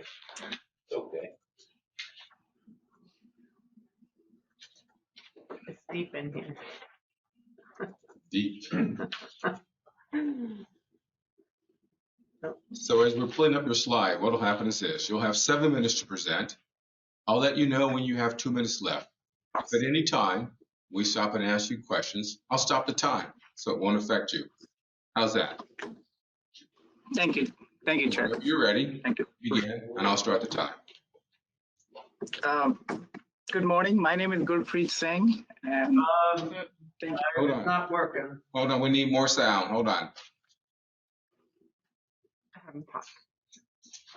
Okay, let's try talking again, see how it works. Good morning. My name is Gurpreet Singh. Great. If you can, Preet, get as close to the microphone as you can so they can hear you. Is that better? Perfect. Okay. Thank you. Thank you for allowing me to present today for the Forest Grove Liquor Store. Next slide, please. Forest Grove, our company description. Forest Grove Liquor Store will be jointly run by myself and Jatinder Pal Singh. Myself and Jatinder Pal together will share all the management responsibilities, while Jatinder Pal will also be responsible for the day-to-day operations. I am currently the agent at store 1283 in Salem, and have been successfully running in the store for the last 2.5 years. Jatinder has also been in retail and customer service for the last 16 years in store and gas station settings. Together, we hope to make this transition very smooth. Our joint experience will ensure that we will make this a very well-run operation. Next slide, please. Our vision for the store, having been in retail for quite a while, we believe that there are certain critical aspects of this industry that are very important for the operations and growth. The appearance of the store, customer service aspect, and responsibly selling age-restricted products to ensure we follow all the regulations and laws. Our vision is to modernize the store and bring it up to the current standards of the industry. This will include a complete makeover inside and outside, new shelving units for spirits, updated sales counter, and install a new reach and cooler unit to replace the standalone units that are on the far wall. Updated security cameras for the store, and update any POS systems if needed. We will also be updating the hours for the store. The store will be open from 9 a.m. to 10 p.m., which we will hope provide more convenience for our customers. And particularly the reason for that longer hours is that at our store in Salem, we've seen that has really helped and been praised by our customers having longer hours than our neighboring stores. We hope to start on updating this immediately upon appointment. The completion time for this will be given 6 to 12 months. Next slide, please. Long-term goals. The current location measures at 2,400 square feet approximately, which leaves very, very minimal space for the sales floor space. Our long-term goal is to relocate the store to a bigger location, which will allow us for a bigger sales floor space. We believe in doing that, we will be able to provide more variety and products and make this store a one-stop shop for our customers. Timeline for that is approximately next 3 to 4 years, and also finding a suitable venue and keeping an open channel with the current landlord. And if sooner or if later, that depends on our lease and finding the suitable venue for that. Next slide, please. Theft and preventing sales to minors. To prevent theft, we'll make sure use of CCTV cameras and utilize the coordinated customer service to our advantage with adequate number of floor staff to assist customers and prevent theft. And optimizing the store design layout for theft prevention, organized and a clean store will also aid us in preventing theft. ID checking and periodically training all employees and staff members about selling responsibility only to legal age customers.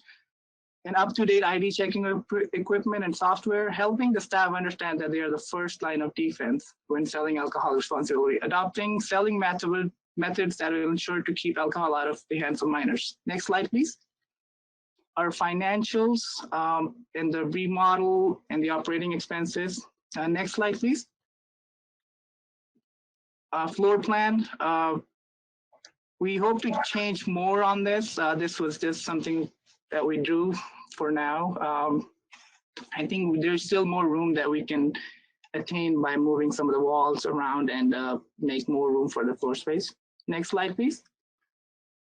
Conclusion, in all of the above, we intend to communicate our ability to create a successful store operation that will work to further our customers' needs and return favorable returns to investors. All of the above mentioned tools and experience of the operation shall be integrated and utilized in tandem so as to maximize the growth and operation of the store. And I want to thank you, the Commission, for allowing us the opportunity to present today. Thank you. Questions?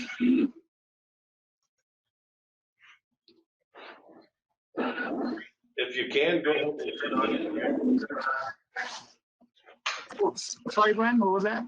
If you can, please go ahead and turn on your camera for the commissioners should they have questions. There we go. Perfect, thank you. Mm-hmm. Any questions? Chair? Good morning. Thank you for your presentation. You explained that you've been the last 2.5 years here.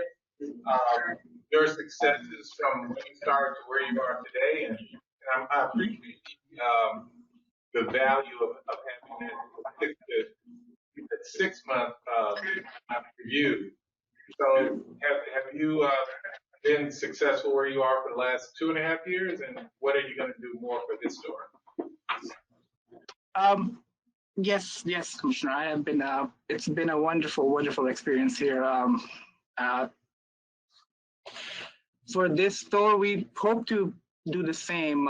Grow the store, make it a cleaner, modernize the store. I think that in today's standards is very important. When the customer walks in, they need to feel that the store is on par with the other stores, because liquor customers, they shop everywhere. It's something that they go around and they shop in all the stores, so they know what the standard should be and what the store should be looking like.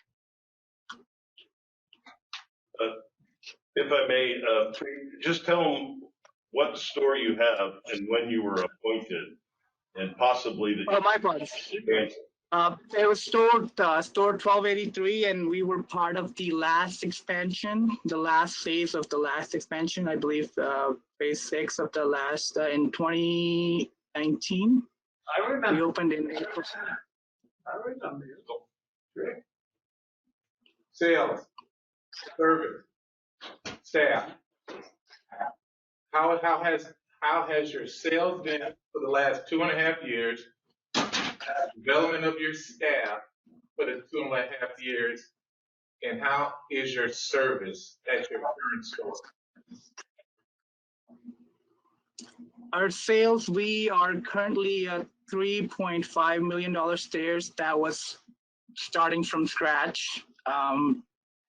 Excellent. We have retained all, yes, sir, thank you. We started with 2 employees and I'm up to 6 employees now, and most of them have been here for almost 2 years. That's what I want to hear.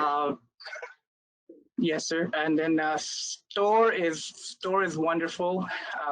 Store is doing very good.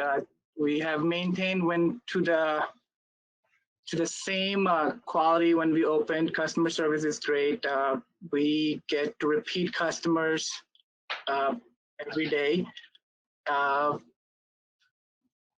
And then having to see the store grow. When we opened, we started at, I believe, with very minimal floor. We had a lot of floor space, but right now I'm running out of floor space in the store. So it's been growing in each and every aspect, to say the least. Thank you, Preet. It's okay to brag. Okay. The commission needs to hear that because all don't know. All righty. Thank you. Thank you, Commissioner. Any other questions? I got a quick question, Chair. Yes, ma'am. Gurpreet, I thank you, and very great presentation. Thank you for your presentation this morning. You store in Sarah, you plan on keeping that store? I'm assuming you're planning on keeping that store. Yes, ma'am. How are you? What's the commute look like? Who's going to be managing that store while you're at the Forest Grove store? My partner Jitinder will be there full time, and I will support him. Get him up to speed. He's been in retail longer than I have been, but getting him up to speed to the systems of a liquor store, that will be my role. And then anything that he will need from me, that will be my role in operating this store. Is he part of the operation there in Salem currently? He's savvy? No, ma'am. He's not. Okay. No, he's not. Yes. Okay. Thank you. Thank you. Any other questions? Thank you. Thank you, Chair. Thank you, Preet. Next up, you'll have Sterling Turpin. And again, Sterling, state your name for the record when you see the presentation come up. Commissioner Revola is going to jump in for just a minute on the timing. And at the end of the presentation, just make sure your camera's on should they have questions. Thank you.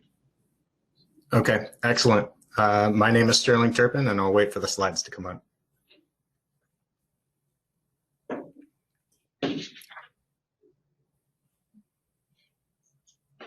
Oh, shoot. Sorry.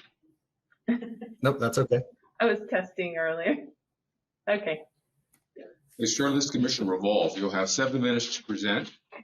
When you have 2 minutes left, I'll let you know. And if we should stop and ask you questions at any time, it will not hinder your time frame. So whenever you're ready, let us know and we'll go. Excellent.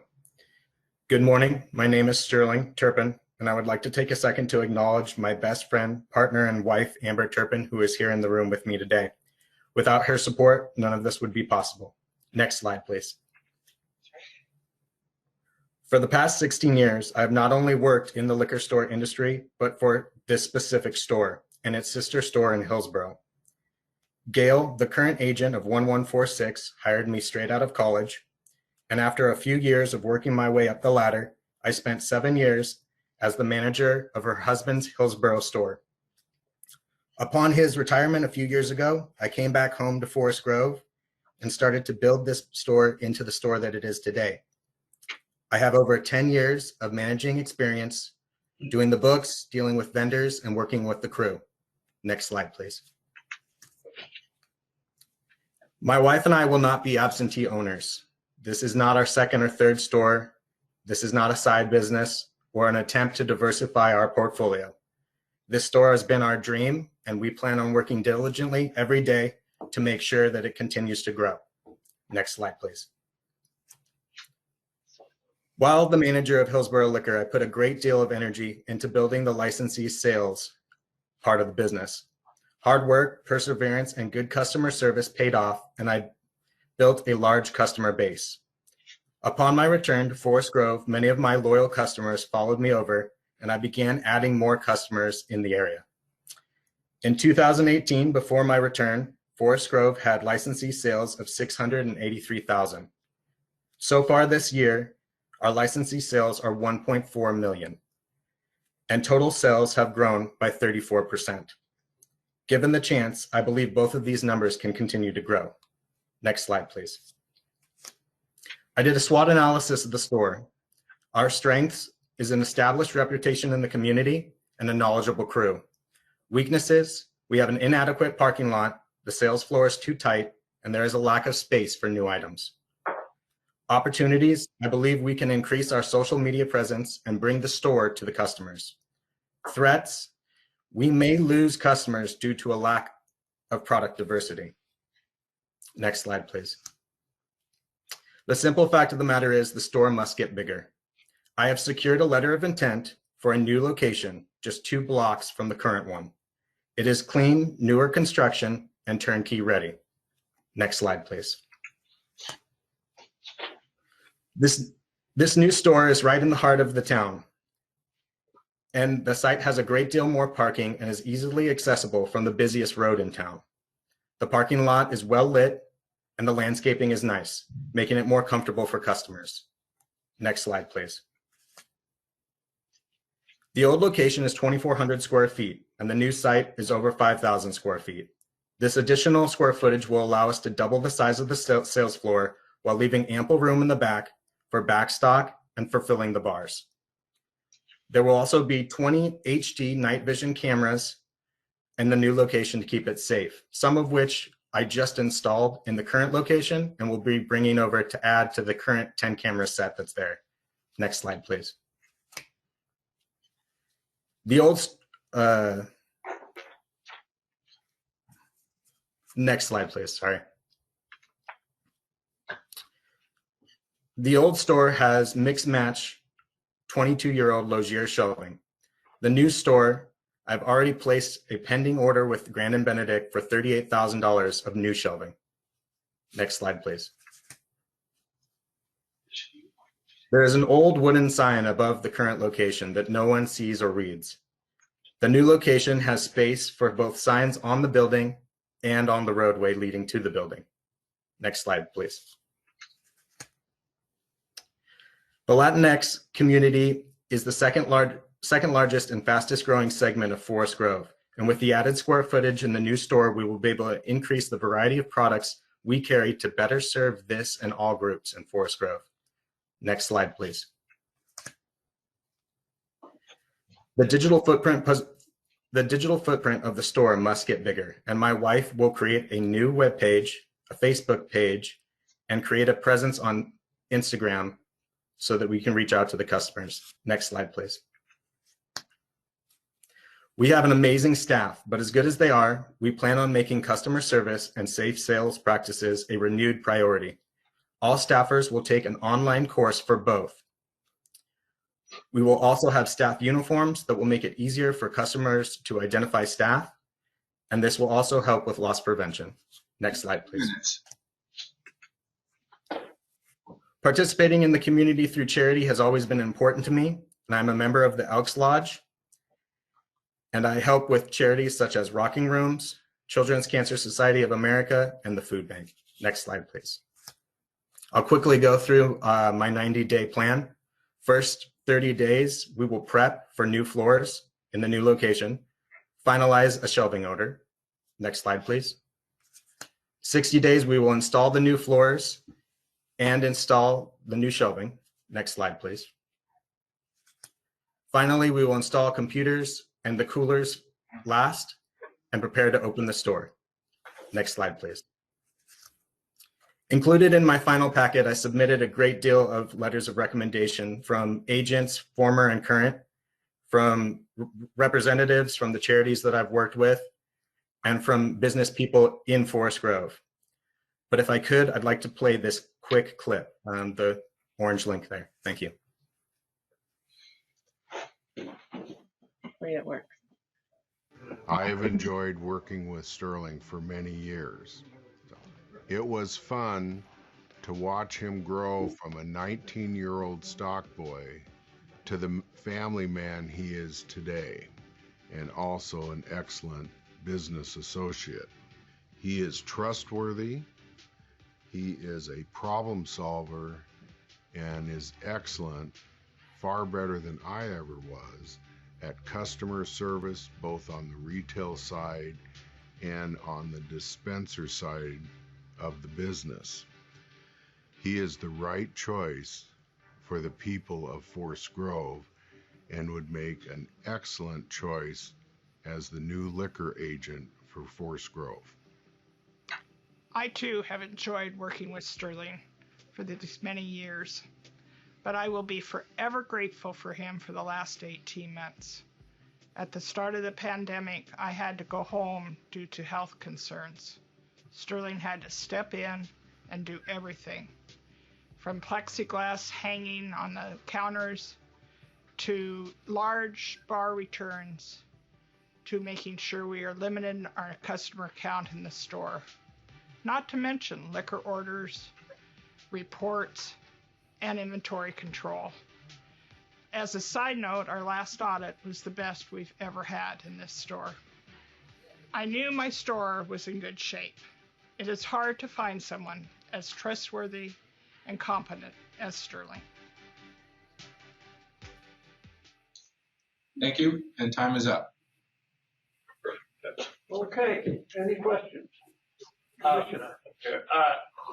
You're going into the bank building. How many square feet is that building? The new building, Yeah, the new one. it's over 5,000 square feet. And you're going to take up the entirety of it? Correct. It's currently empty. Just got emptied a couple weeks ago, and it's ready to go. Again, I plan on putting some new flooring in there just so there's continuity throughout the building. But the complete space is ready to go, and really with the volume that we're doing now, we need every bit of that space. So. And how far is it from the old store? I think you mentioned, I forget. Approximately 2 blocks. If you've got a good arm, you could throw a football a couple times and reach the front door. Cool, thank you. Yeah, absolutely. Any other questions? Commissioner? Hey, Sterling, what exceptional presentation. Thank you. The current location that you have has a long time and long-term commitment for the store now. Are you willing to give up that much money, pay off the current lease, and move right now? The store does have a current lease. I sat on the meetings where the current lease was actually drafted up. The current owner of the property actually bought it with intention to put his own business there. The city of Forest Grove encouraged him to let the liquor store stay. And the current lease is really more of a Band-Aid that was placed there to give us time to find a new location. I believe that written into the lease and knowing the nature of the current landlord's plans for the future, I believe that he will be more than happy to release us from this current lease so that we can go to the new location. I'm assuming and planning for there to be some cost involved with that. But again, having sat in on all the meetings while the current lease was being drafted, it's very much my understanding that he's more than willing to let us go forth and develop the business elsewhere. I would also add that this new location was brought to my attention by the development committee for Forest Grove. For the last several years, we've been looking for a new location. There just wasn't anything available. And as soon as this spot came up, the city of Forest Grove was actually the ones that pushed the issue and brought it to my attention. It's their goal that they retain this business at all costs in Forest Grove. Thank you. That was definitely needed to be heard. And yeah. Thank you. The final question I have is your success in Forest Grove, and I'm a small college kid, and I'm excited. Can you finalize this with this, Sharon? You said you came out of college, and our incredible prior agents and liquor agents endorsed you. What in your heart? Why do you feel that this endorsement was something that you feel can take you over the top in regards to retaining the store? In regards to Bruce and Gail, Bruce was in the industry for, I think he finished up just at 40 years. Gail's been in over 20 now. I was a very young man when I came to work for them, and really this, I started this career thinking it was just going to be a quick stop on my way to something else, and I fell in love with the job and with the people. Bruce and Gail have been amazing to me, and they've mentored me in all aspects of the business. The fact that they were willing to sit on camera, anyone that knows Bruce knows he hates cameras, and so that speaks greatly to how willing they were to participate in this, and it means a lot. The crew, many of which I've worked with for over 10 years, they mean a great deal to me, and I would say that that's what puts me over. I've lived in this area my whole life. I live 7 minutes from the front door of the current store, and this store, this community, the staff, it means everything to me, and they're an extension of my family. Thank you. Yeah. Okay, I have a question. It's going to be a tough one. And okay. It's going to be a tough one because you're in a very unique position. There's nobody else I can ask this question to except you. Everybody who's going to vie for this store is in a separate class from you. You know why? Because you obviously have been working there for, well, you worked 14 years for them. You were 30 years old, and you made a decision to make this a career because then you went over to the new store for 2 years. And now you're telling us, I'm a businessman, so I'm looking at this thing strictly from a business point of view. And if you were interviewing me for a job, I would ask you this question. Yes. You're telling us what you want to do to increase the value of this store. And we listened very closely.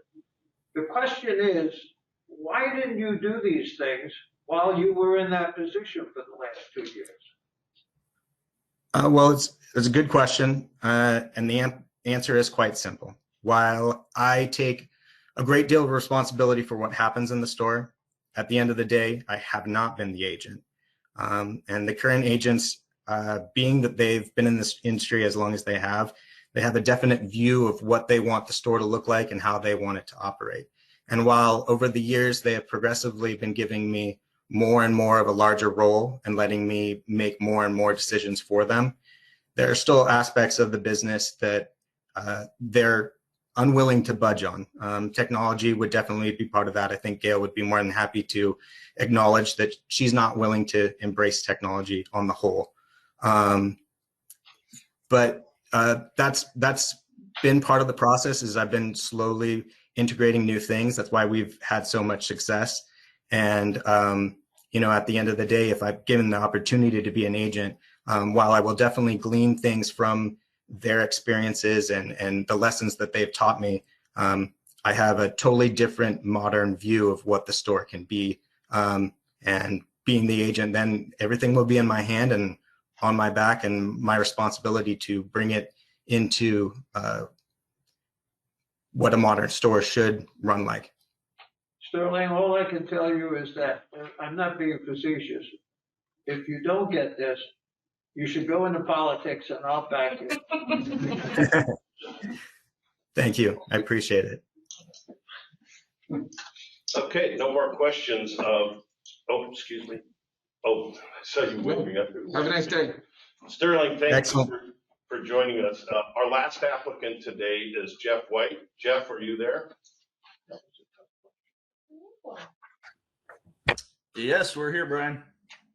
Okay, so Jeff White, as a reminder, introduce yourself when Laura gets the presentation up. Give Commissioner Revolt just a minute to introduce you to timing, and then we'll let you get started. So your name for the record. So Jeff, you'll have to present. When you get 2 minutes left, I'll let you know you have 2 minutes.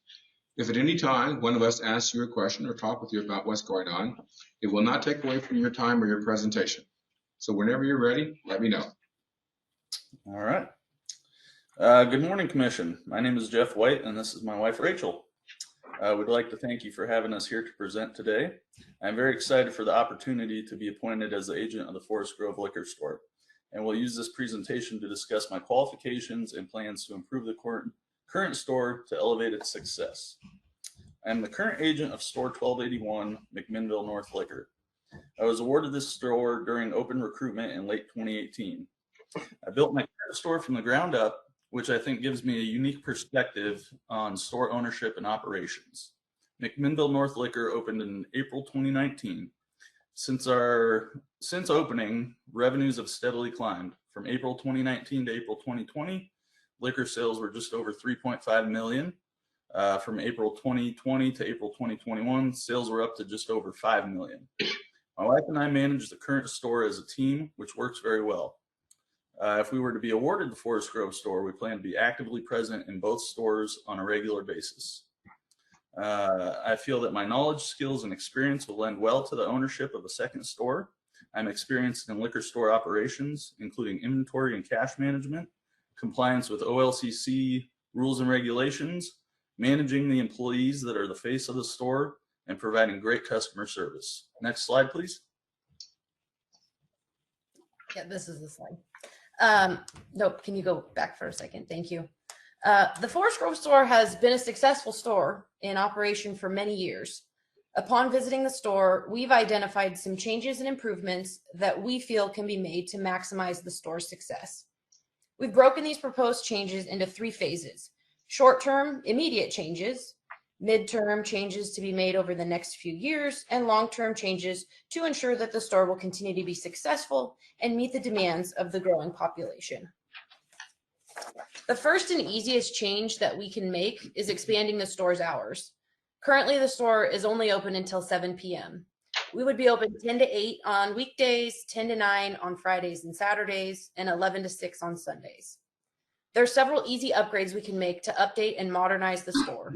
New shelving can be easily swapped, and decor can be changed or removed to give the store a clean and modern appearance. Next slide, please. The Forest Grove store has a compact sales floor, and space is at a premium. We want to ensure that customers can move freely around the store. Displays can be moved and reduced to allow for a better flow of traffic. As shown on the slide, the photo on the left shows the Forest Grove store. The photos on the right show examples of the efficient layouts we would seek to create. Next slide, please.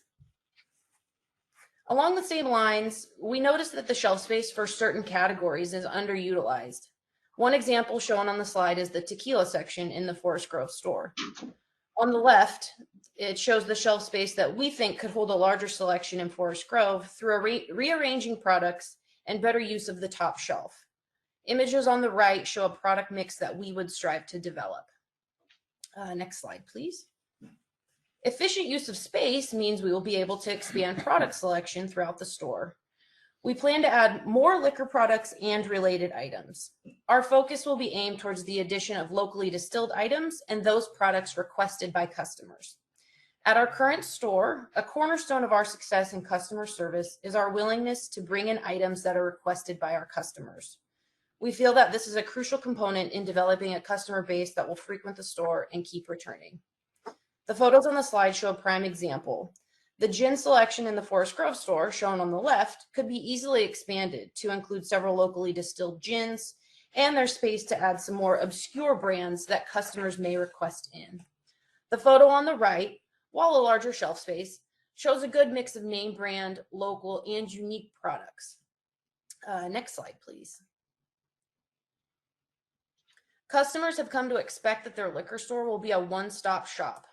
Providing a wide array of related items, including mixers, soda, beer, wine, tobacco, and gift items, is important in operating a successful store. In Forest Grove, we'll look to expand upon the selection of related items that customers desire. Next slide, please. We noticed that the Forest Grove store also does not have a lit exterior sign. We propose adding a lit sign like the one on the photo, shown in the photo on the right, for storefront visibility and marketing. We also plan to paint the exterior of the store to give it a more modern look. Next slide, please. Now for some midterm changes. After initial upgrades and adjustments are made, there are a few other ideas that we'd like to implement to continue the store's improvement and drive sales. As time progresses and we learn more about the customer base, operation of the store, and sales mix, we'll continue to work on our product selection. You have 2 As minutes. Okay. As we have experienced in our current store, there's always something new on the market and customer requests never stop. Ensuring the right selection in the store will continue to grow our customer base and increase sales. Next slide, please. One project we'd like to tackle is redoing the front counter. This will be a big task, but will really help modernize the store's interior. The left photo shows the current counter, while photos on the right show the look that we would like to achieve. In addition to counter upgrades, we'd like to reset the products behind the counter. The current centered emphasis is on tobacco products, which will definitely stay in the store, but we propose making the pints and minis the central emphasis behind the counter. Next slide, please. Our goal is to brand the store, giving it a distinct and recognizable logo. This way, shoppers will know that they are not just at another liquor store, but at Forest Grove Liquor, where they can expect a convenient and pleasant shopping experience in an upscale environment. Next slide, please. While the current store is in a good location and is operationally successful, we are also looking to the future. When thinking long-term, we know that the population of Forest Grove will continue to grow and demand for spirits will grow along with it. Next slide, please. In order to successfully meet this growth, we will explore the option of moving the store in future years. We'll look for a location that is larger, more modern, and with more convenient access for customers while still being centrally located. Lastly, we will be committed to the long-term success and continuous improvement of the store.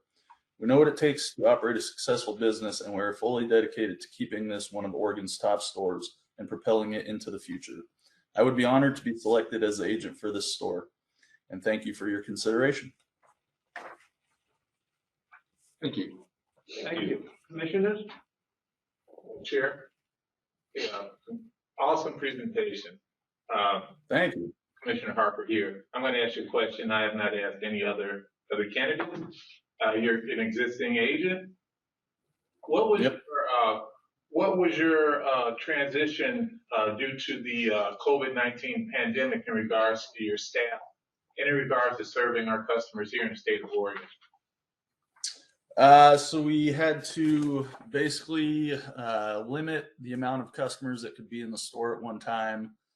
We had to follow the social distancing guidelines, which states 6 feet of separation between customers. Masks required fully, sanitizing as much as we could in between customers, whether it be pens, credit card machines, wiping down the counters, cooler doors, stuff like that. Some staff, We had one person leave. one person left because they were concerned about it, which was totally fine. We understood that.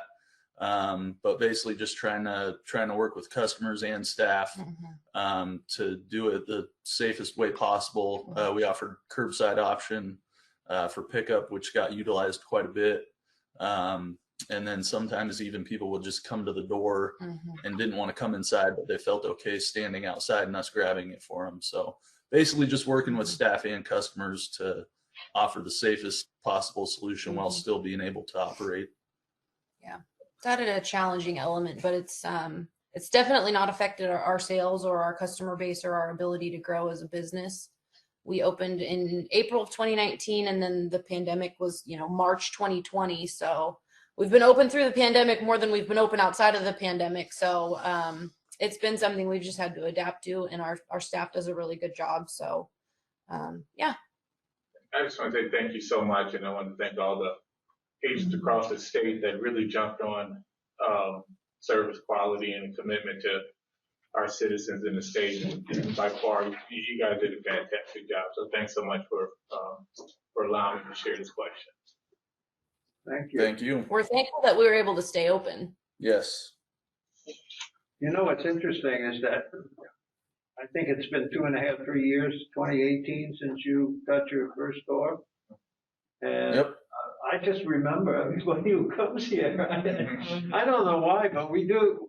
I guess all of us just remember the presentations and everything. Nice job, and we thank you very much. Thank you.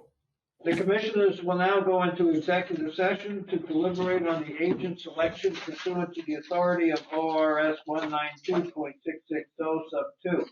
No final decisions will be made in executive session. We'll return to open session in this room.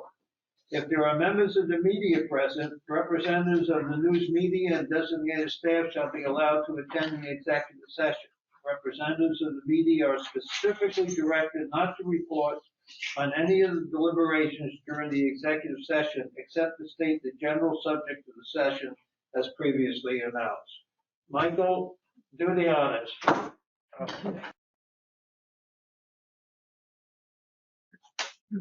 Commissioner? Chair, we'd like to open back up to make an appointment selection for the Forest Grove Liquor Store.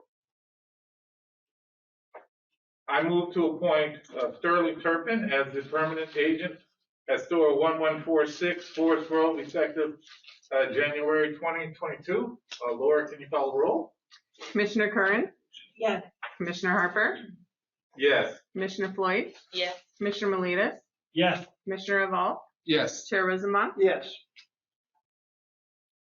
Motion passed. Turn the meeting back over to Chair. Thank you. I want to say that, and you know, we say this many times, not all the time, but we say it many times that we were very impressed with every single person who presented today. That's just not a comment that we're making. We talked about that in the commission room. And we really would encourage, when stores open up in the future, for everybody who presented today to come back again. We would have no hesitation of looking at you and understanding that every single person today was qualified in our mind, and we were indeed impressed. It was a tough decision. But it was a logical decision as well. And we take this job very seriously. We do our homework on it. And a final word, please come back again for the people who were not successful today. Thank you. Okay, let's go on. I know we're missing the I'm sorry? I know. We're up on compliance, and what I would like to do is separate El Placebo restaurant, a Plasaco restaurant, and from the other three. Does anybody have any questions on the first three? Chair, Commissioner? I do, and I actually propose that we take one out, number one out separately as well, if we can, please. Very good. So we have two that we want to talk about initially, and that's Happy Dragon Restaurant Lounge and Bethany's Table. Is there any comments on those two? So when you said take out one, you take out Tangent. We're going to talk about Tangent Inn and El Placebo separately. We're going to deal with those two separately and vote on them separately. And now we're doing Bethany's Table. Which one are we working on right now? Happy Dragon Restaurant and Lounge and Bethany's Table. Was there any discussion about those two? If not, let's take a vote on both of those. Do you want Nicole to introduce herself? Yes, go ahead. Good morning, Chair. Good morning. Commissioners, good to see you all in person. My name is Nicole Mitchell in the Administrative Hearings Division. You're gonna have to speak a little louder. I'm- I can't hear you. You can take your mask off. You're like 20 feet from everybody. Because I can't hear you. I can speak up real loud. I'll just project. That's better. Is that better? Yes. I'm Nicole Mitchell in the Administrative Hearings Division, here to present the settlement agreement. And there are 4 liquor settlements and 3 marijuana. And as you said, you're looking at the 2 ones for ratification, if my understanding is correct. Bethany's Table Right. and Happy Dragon. Right. Are there any questions I can answer on those 2? Yeah, you got it. Chair. I move to ratify the stipulated settlement agreements for Happy Dragon Restaurant and Lounge and Bethany's Table as proposed by staff. Thank you. Commissioner Curran? Yes. Commissioner Floyd? Yes. Commissioner Harper? Yes. Commissioner Miletus? Yes. Commissioner Eval? Yes. Chair Rosenbaum? Yes. Okay, now we can take tangent in, and will you please give us some background on Okay, this inspection occurred, the inspector went in to check compliance with COVID-related executive orders. And what happened was he was talking to the server and going over some of the potential violations that he was noticing at the time. As an example, she wasn't wearing a face mask, the cook wasn't wearing a face mask, and people were walking freely about the premises without a face mask. And he was also asking just typical questions about her service permit. And she had some question about her service permit.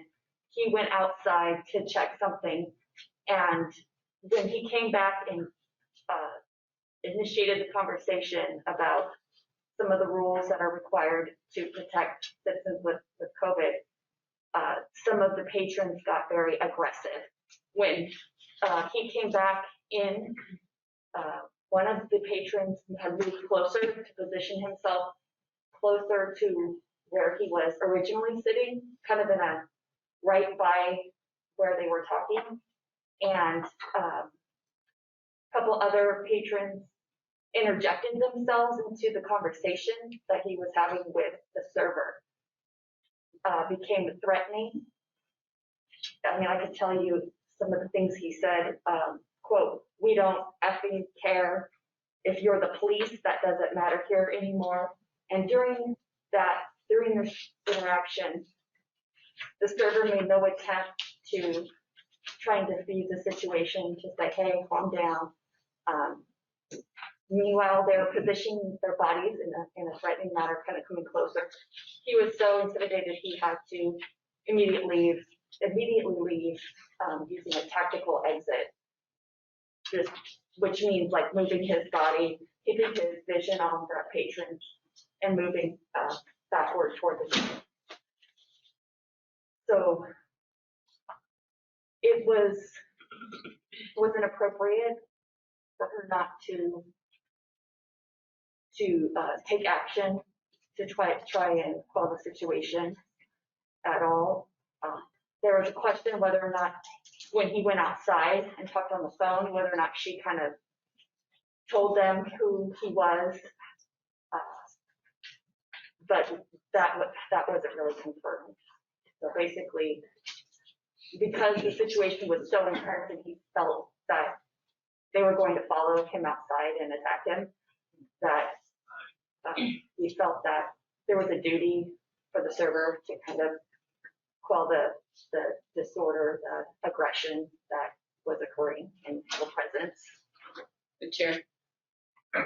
So the one thing that I would say that bothers me about this case is I don't think, it bothers me that the commission, I don't feel should be holding the licensee and the permittee even accountable or responsible for what happened with the customers.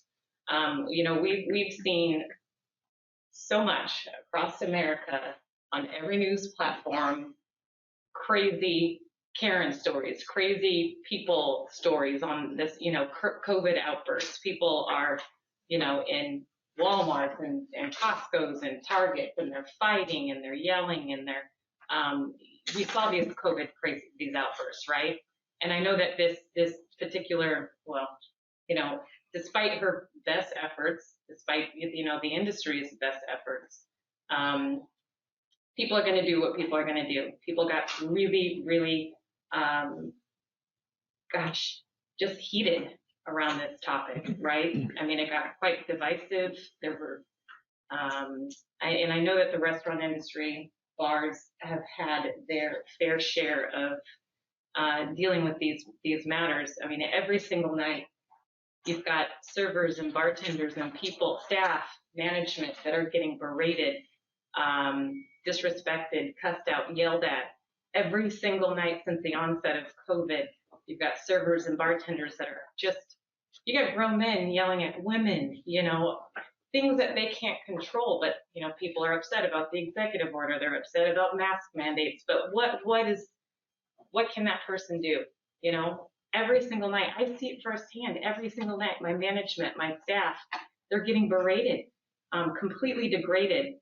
And it puts them in between a rock and a hard place. And I just don't like the commission, because what? Because they have a liquor license to hold them accountable for, on behalf of the customers' action. So that's the reason why this one bothers me. I can't support it. Any other questions? Well, Commissioner? Okay, I guess I need a motion. Chair, Commissioner Harper. I move to ratify the stipulated agreements with Tangent Inn as proposed by staff. Commissioner Curran? Yes. Commissioner Floyd? No. Commissioner Harper? Yes. Commissioner Molinas? Yes. Commissioner Reval? Yes. Chair Rosenbaum? No.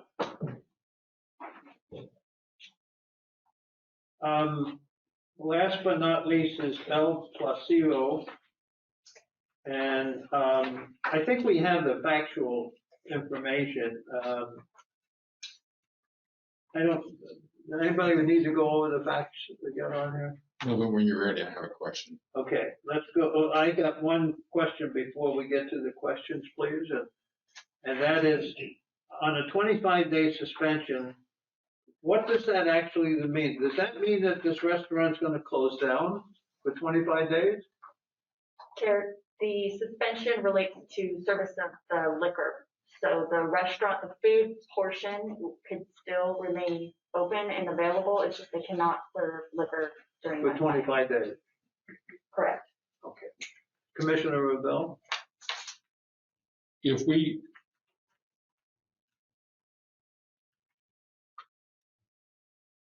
I really like going against proposed by staff.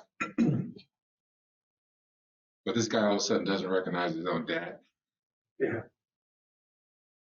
If we don't agree, what's the result? Chairman Reval. If the commission decides not to ratify this agreement, And I gotta say, because I go for cancellation of license on this guy. I mean, that's what I want. But I don't get to do simply what I want, so I want to know my options here. right, there are a couple of options as I understand. One, if you decide there is no ratification of this agreement, it would go to a cancellation because that's what the commission proposed, unless you as a commission direct Administrative Hearing Division to look out other potential remedies, other options, say that the $5,000 and 25-day suspension is not penalty enough, then that's something that we can consider a harsher penalty or just cancellation of the license. The licensee would be entitled to a hearing, and it would go before an administrative law judge to prove these two violations. There's one category 1 violation, which is the restriction violation dealing with the licensee's father who was on the premise, and the other violation, a category 2 violation for basically lying about it or covering it up, saying that he didn't recognize who his father was. Chair. Commissioner Rubel.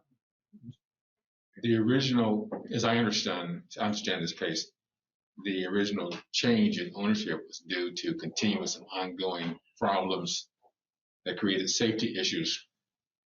As an organization, I know staff doesn't recommend those types of actions being taken unless it's for years of ongoing issues. And this seems to be a family affair scenario. Dad didn't do it well, son's not going to do it well, dad's not going to follow the rules. And not only is son not going to follow the rules of how he got this position, he's going to say that I don't have any idea who that guy is across the hall drinking.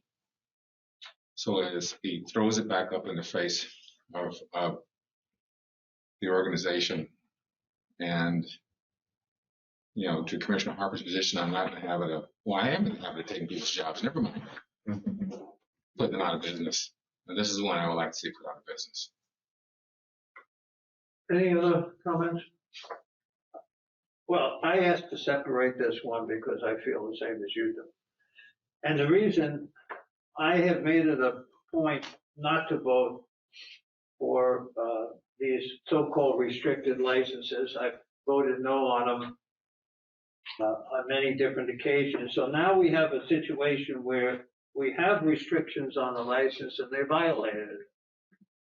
So that's a double whammy to me. That's why I asked to cut it out. And of course, Commissioner Revelle is right. If he can't recognize his own father,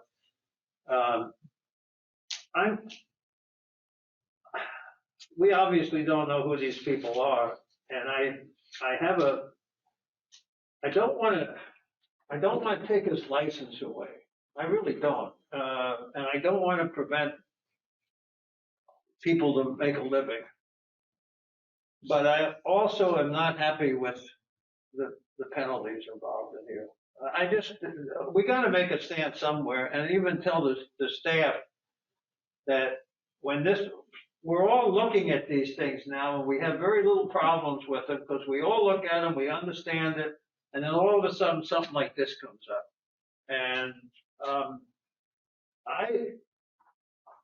if we deny this, can we tell the staff that we want a higher penalty on this in terms of not a $5,000 fine, but a $15,000 fine, and not a 28? Well, maybe just a little higher fine on this. Can we do that now, or do we have to vote this down and come back? Tell us what our options are.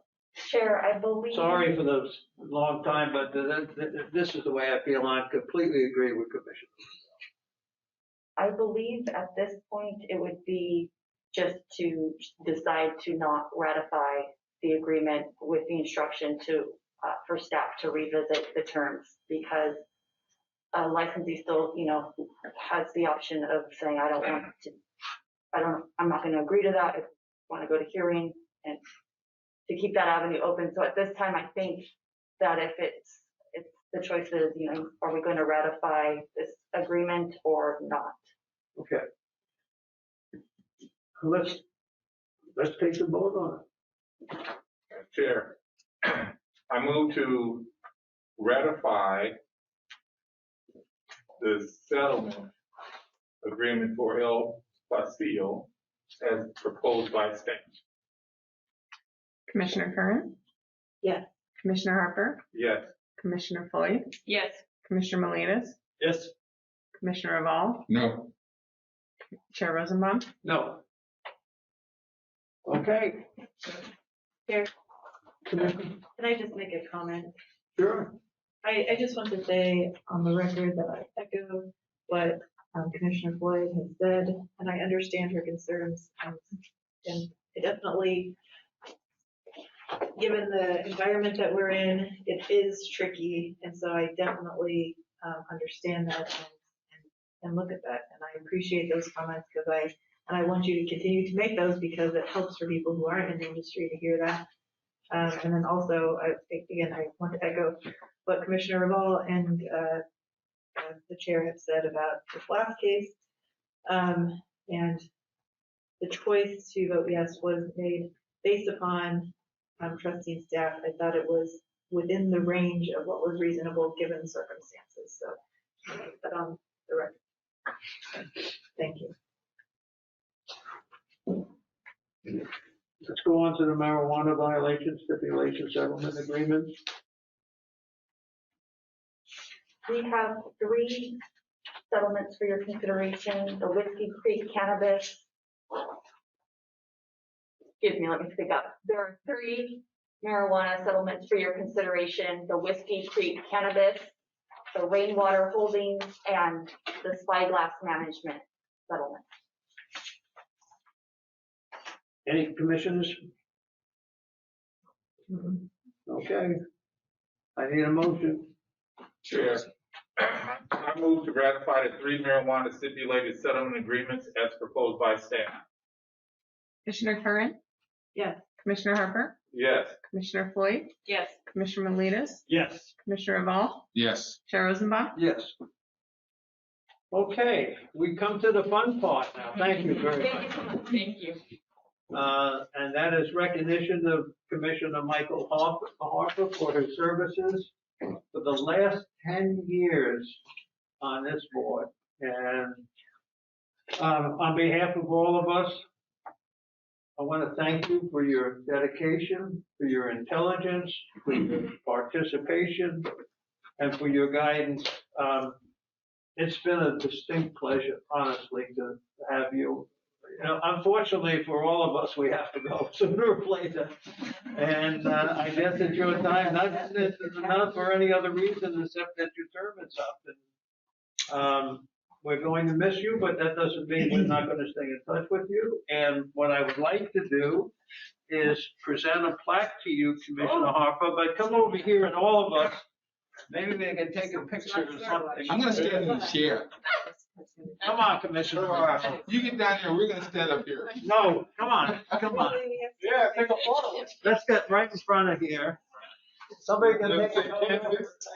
Look at you. Look fine. I had to wear my Western attire in honor of Mr. Harper. Last of my original commission. Yeah, Commissioner. As always, I got to stand in the back. Here, sir. Oh, you still got me. So,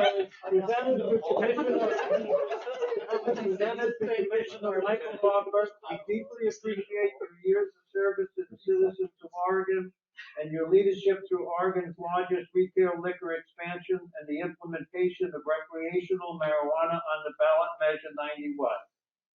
And this is from all of us to you, Commissioner.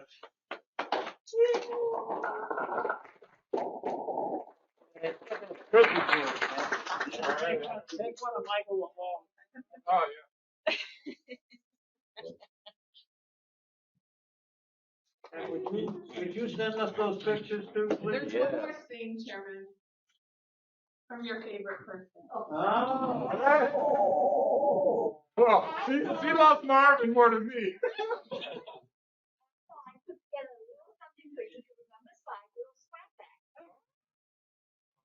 Where's, is it okay, Chair? Yes, of course.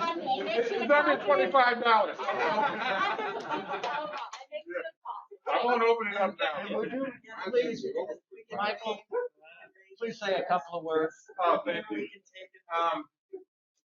It's actually 8 years, but due to COVID, the governor was preoccupied with taking care of the state, and so it wasn't really looking at the OLCC because we've done such a fantastic job. I am honored to have worked with some incredible professions, from the warehouse to people out in the streets, to our people that are licensees mainly who made it their life to protect the state and protect our youth and protect all the citizens, to our police force. And in regards to just starting this and trying to see what goes on in the DUI status and seeing how our local sheriffs and our local police work with people that are dealing with people that are drinking and driving, to our incredible relationships we have with Mothers Against Drunk Driving, Lifelines, all the agencies that work with people that are afflicted with alcohol abuse, to our hospitals and our other agencies, Oregon Health Association, the Oregon, we want to say the Oregon Revenue, but we got to say the tax people out there that really look at how we're doing here. But most importantly, our employees that made me look so good. So it's cool being tall, but it's great being looked at and taken care of. So I want to thank our executive director, Steve Marks, my prior director, Steve Farrell, I got to throw his name out there, to my wonderful Phil Lang, whose spot that I took, that is a mainstay here in the state of Oregon and what he's done, to our past commissioners. I mean, I sat on this commission with 5 attorneys at one time, 4 attorneys and just me. But being a State Farm agent for 32 years and understanding what small business is all about really was a platform for me to have that compassion to know that one penalty can destroy your whole life. So I'm happy for our agents. I'm happy for my incredible commissioners that come from all walks of life.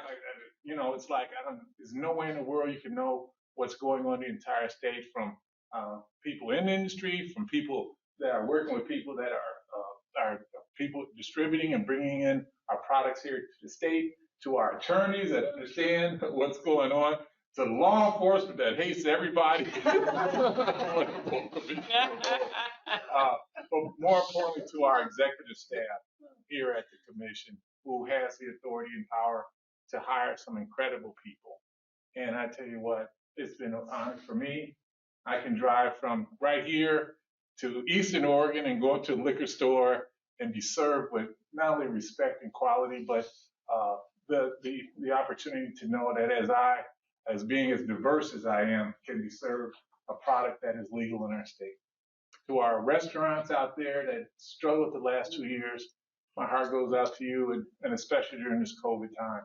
And my last person, the governor of the state of Oregon, that had trusted me and her executive staff, that know that, you know, coming here in 1980 as a professional basketball player wasn't a real popular thing in the 90s. But now it's something that we look up to, and we look up to not only as a former athlete, but a person that wants to make it right for our children. So thank you all, and I'm going to miss this, and I've had the time of my life. So thank you.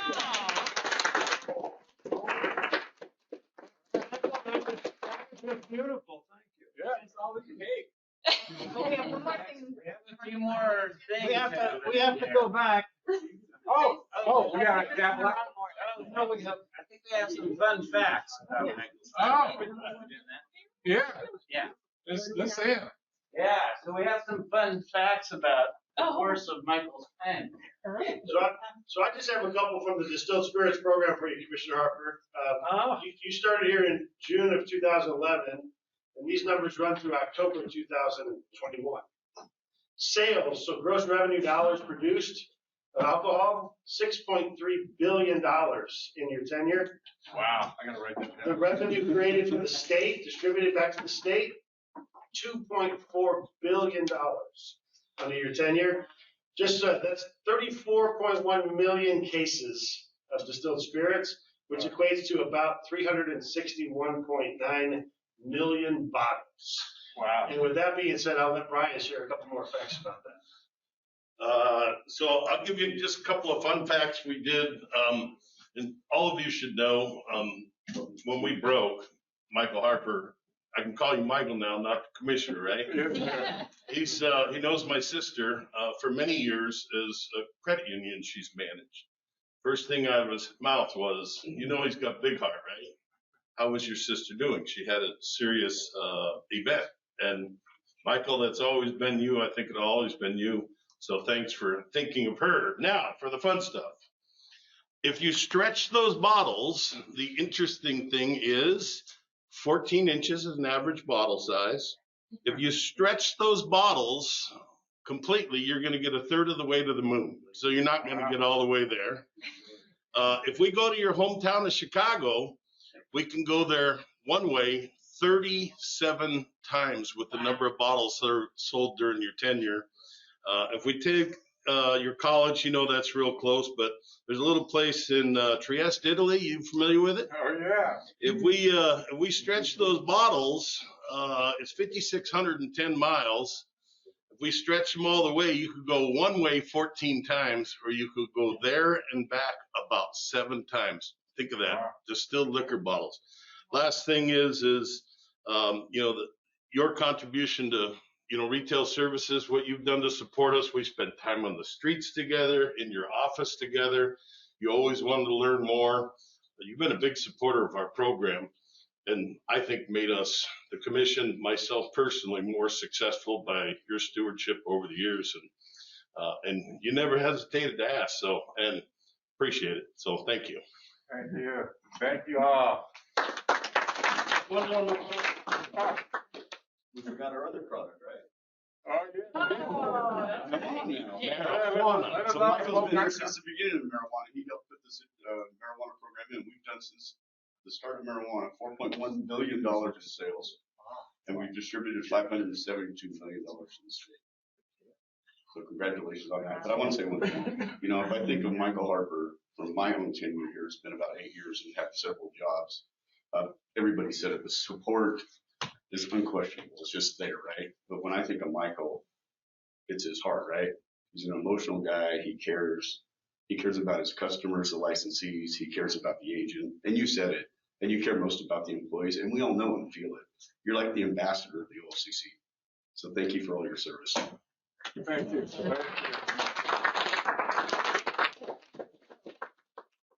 Will you share those pictures with us? Now let's get to the sticker stage. Yeah. Two more things on the agenda. Piece of cake? Yeah, we have one more item on the agenda, but let's bring the cake out too. Okay, I'll do that while you. All right. And we are on the record still. Oh. I know. Really, it was. Very special.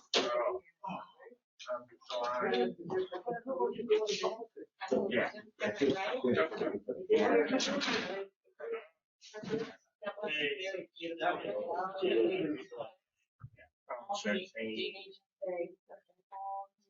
Isn't that knowledge? Very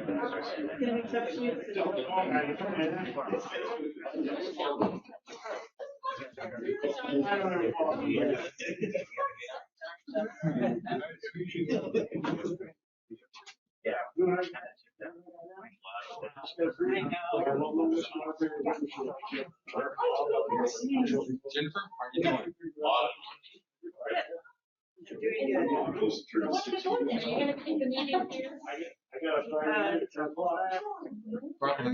Yeah.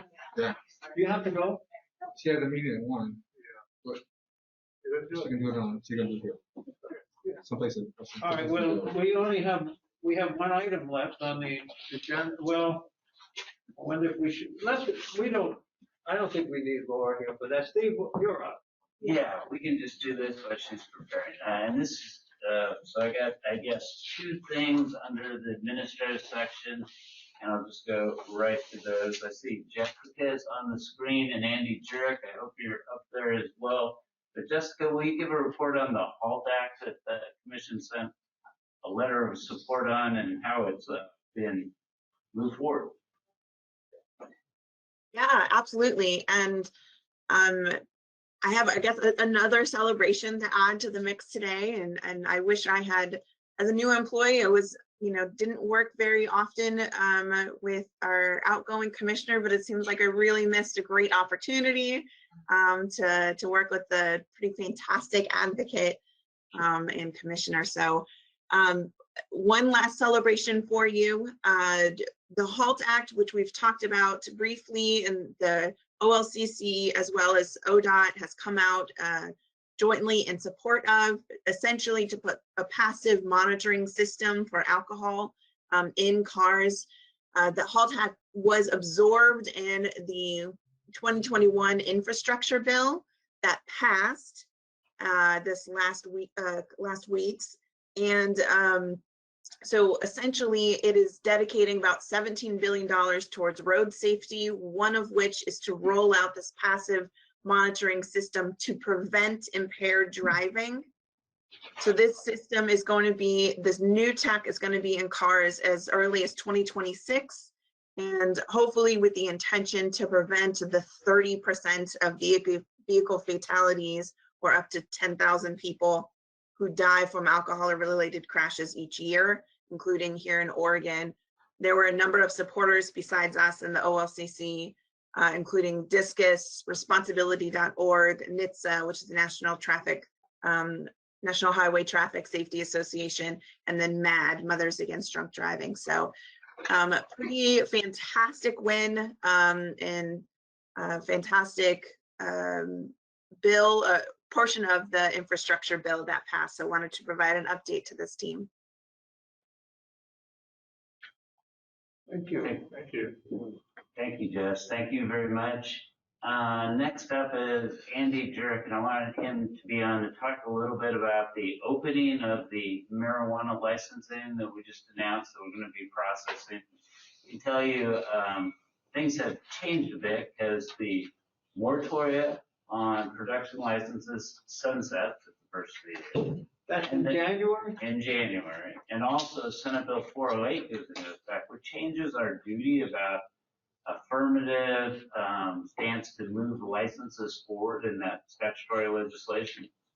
So we've been talking with the marijuana community for some time about towards the end of the year, we would not have, we would have processed all our licenses except for those in the FOB, essentially. So we've reached back to look at about like 240 licenses going from June to June. And I'll let Andy talk there, but I have one thing that I need the marijuana community to hear, and that is that I apologize for not taking this to the advisory committee before we noticed it, just so people had an idea of what was going forward. This is really important to businesses and business deals that are going on out there.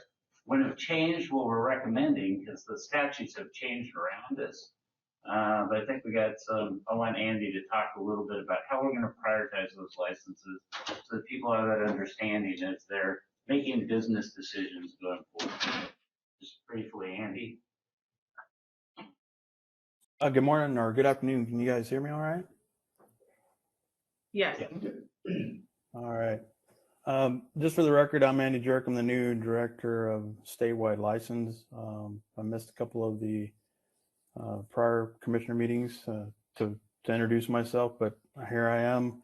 Unfortunately, I wish I could have been there in person to be part of this and to wish Commissioner Harper good luck. I'm saddened that I didn't get to work with you, but it's great to have been here for 5 years and seeing the work that you've done. So greatly appreciated and good luck in the future.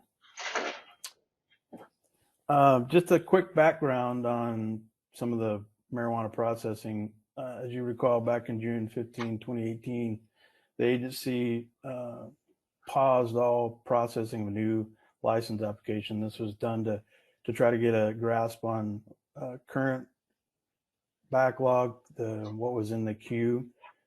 So we wanted to take that time to also streamline the licensing process.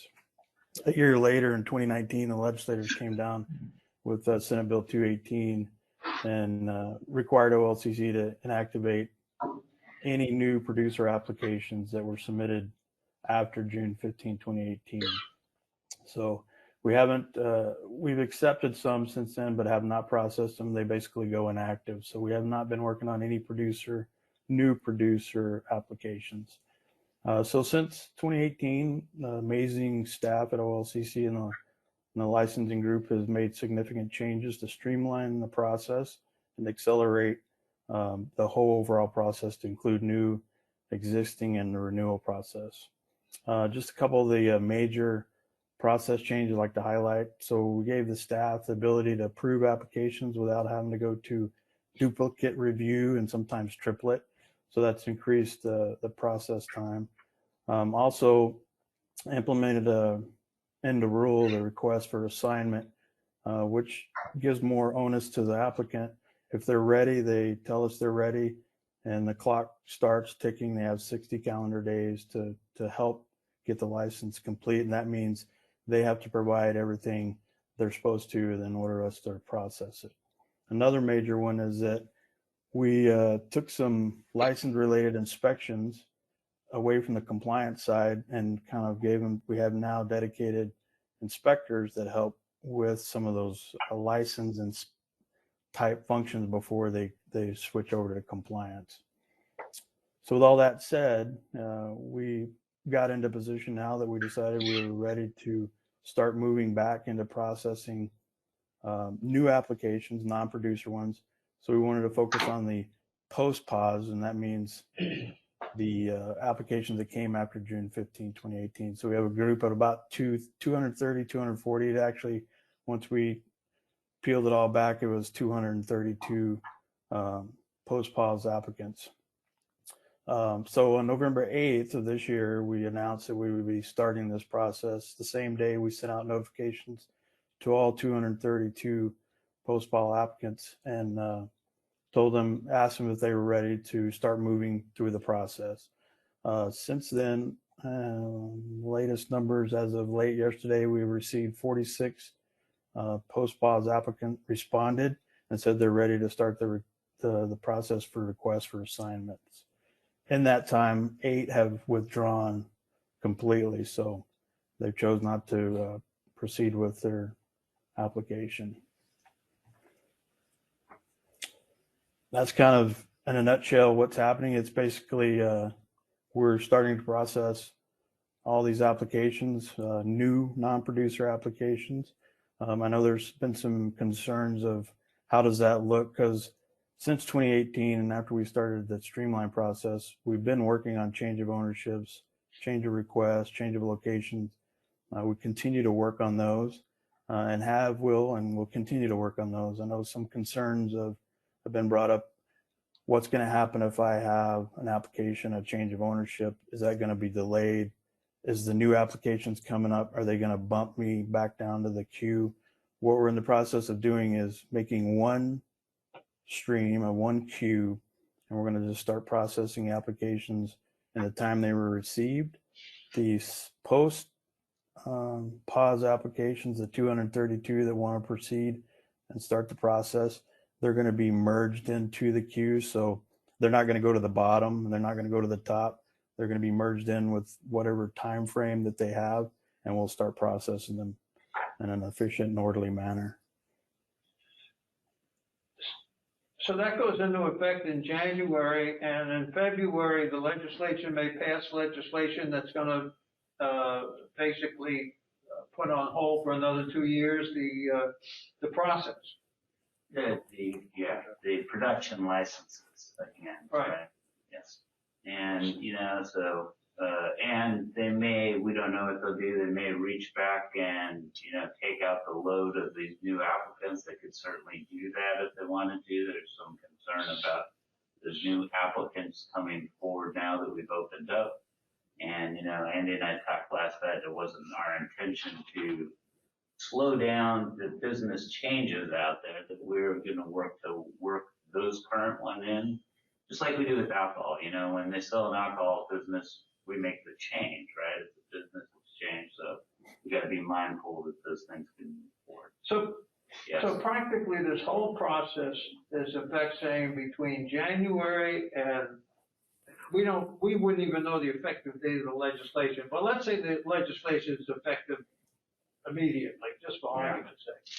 So we're talking about a period of time from January to March, which is 1 quarter. And how are we talking about? Everybody in the queue during that quarter is going to get approved, or? No. Roughly our flow of work is about 30 licenses per month, but we're doing some assessing going forward. So conceptually, of all license types, right, if you just took 3 months, it'd be 90 potential license types of all types coming in. And how many licenses are out there to look at now? What's our number now, Andy? 2,400 yet? I checked this morning. If you look at then if you take out the the post pause ones, we have about 150. And these are all just like change of ownership, change of locations, some sort of request. They're either increasing their tier size, or adding a camera, moving a room, adding a room. We have that on top of the 232 minus 8 so far that we're going to continue to process. And now we continue to get new applications in. We'll start processing those. Just kind of give you the streamlining. I just had got some numbers this morning. So third quarter last year, it was taking about 9 months from an application being submitted to approval. Now, this year, same quarter, we're down to about 4.5 months process time. So we've greatly increased the efficiency that we're processing these things. Is that, we're going to have a little bit of, up and down. When applications come to us and they have everything that's required and everything that we require, we can approve once it gets assigned within 2 to 3 weeks. So we do have a pretty good turnaround time if everything's right. So the numbers vary a little bit. So come January 2nd, we'll start receiving producer applications and all other applications. And they'll just go into the queue and we'll start processing them.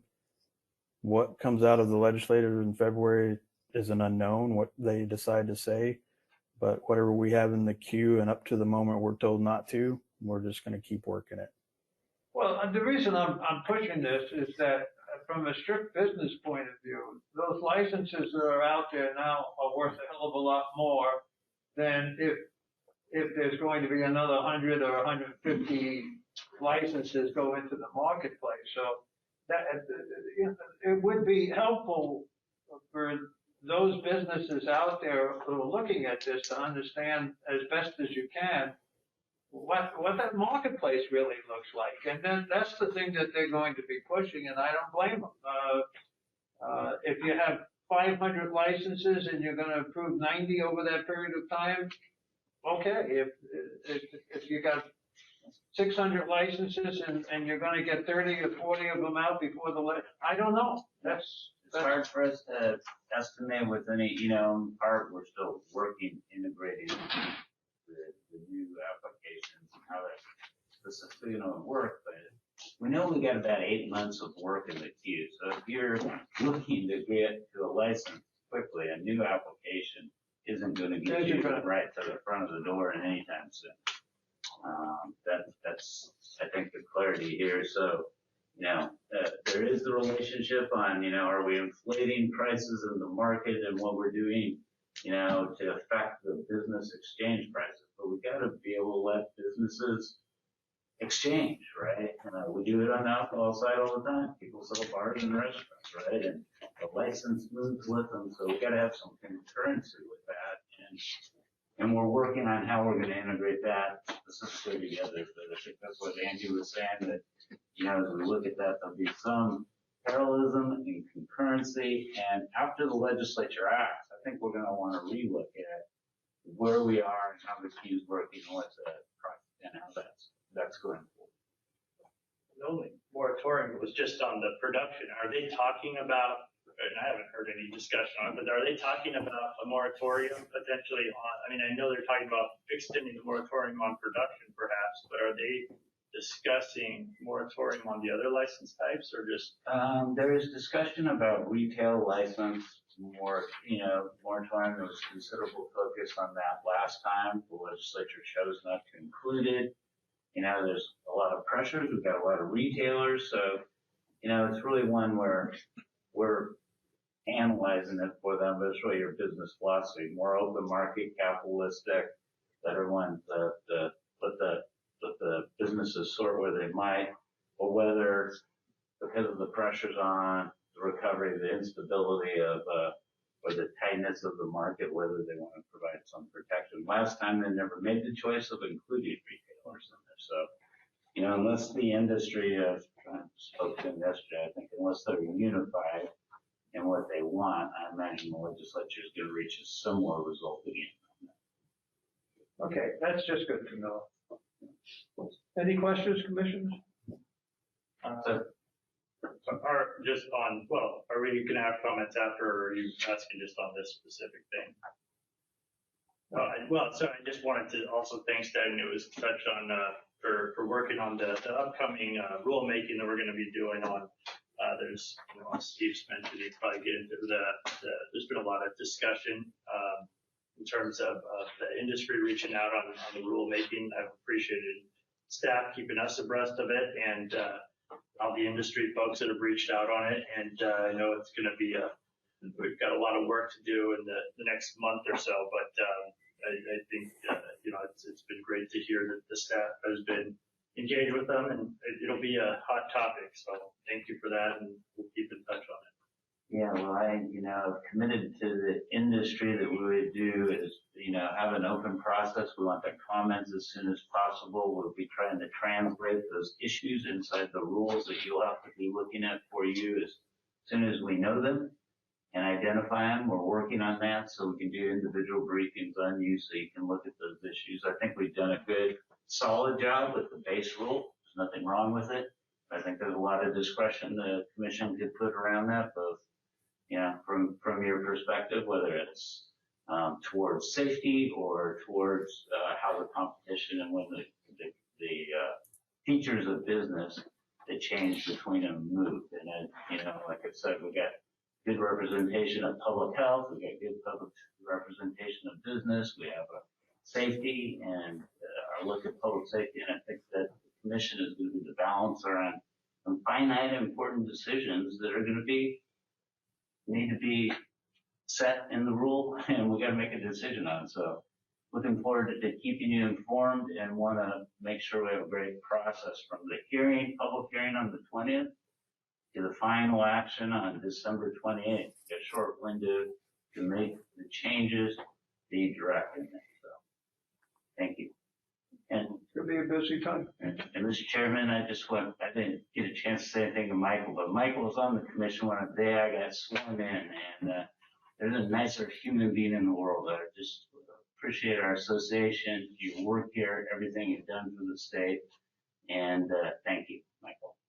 Thank you. Thank you so much. I hope those comments of yours were taped somewhere because they were beautiful. We got them on the tape up there, and I got part of them on my video. I told you that before. It was just wonderful. Thank you. I don't think I'll hear better words ever. I mean that. Meeting adjourned.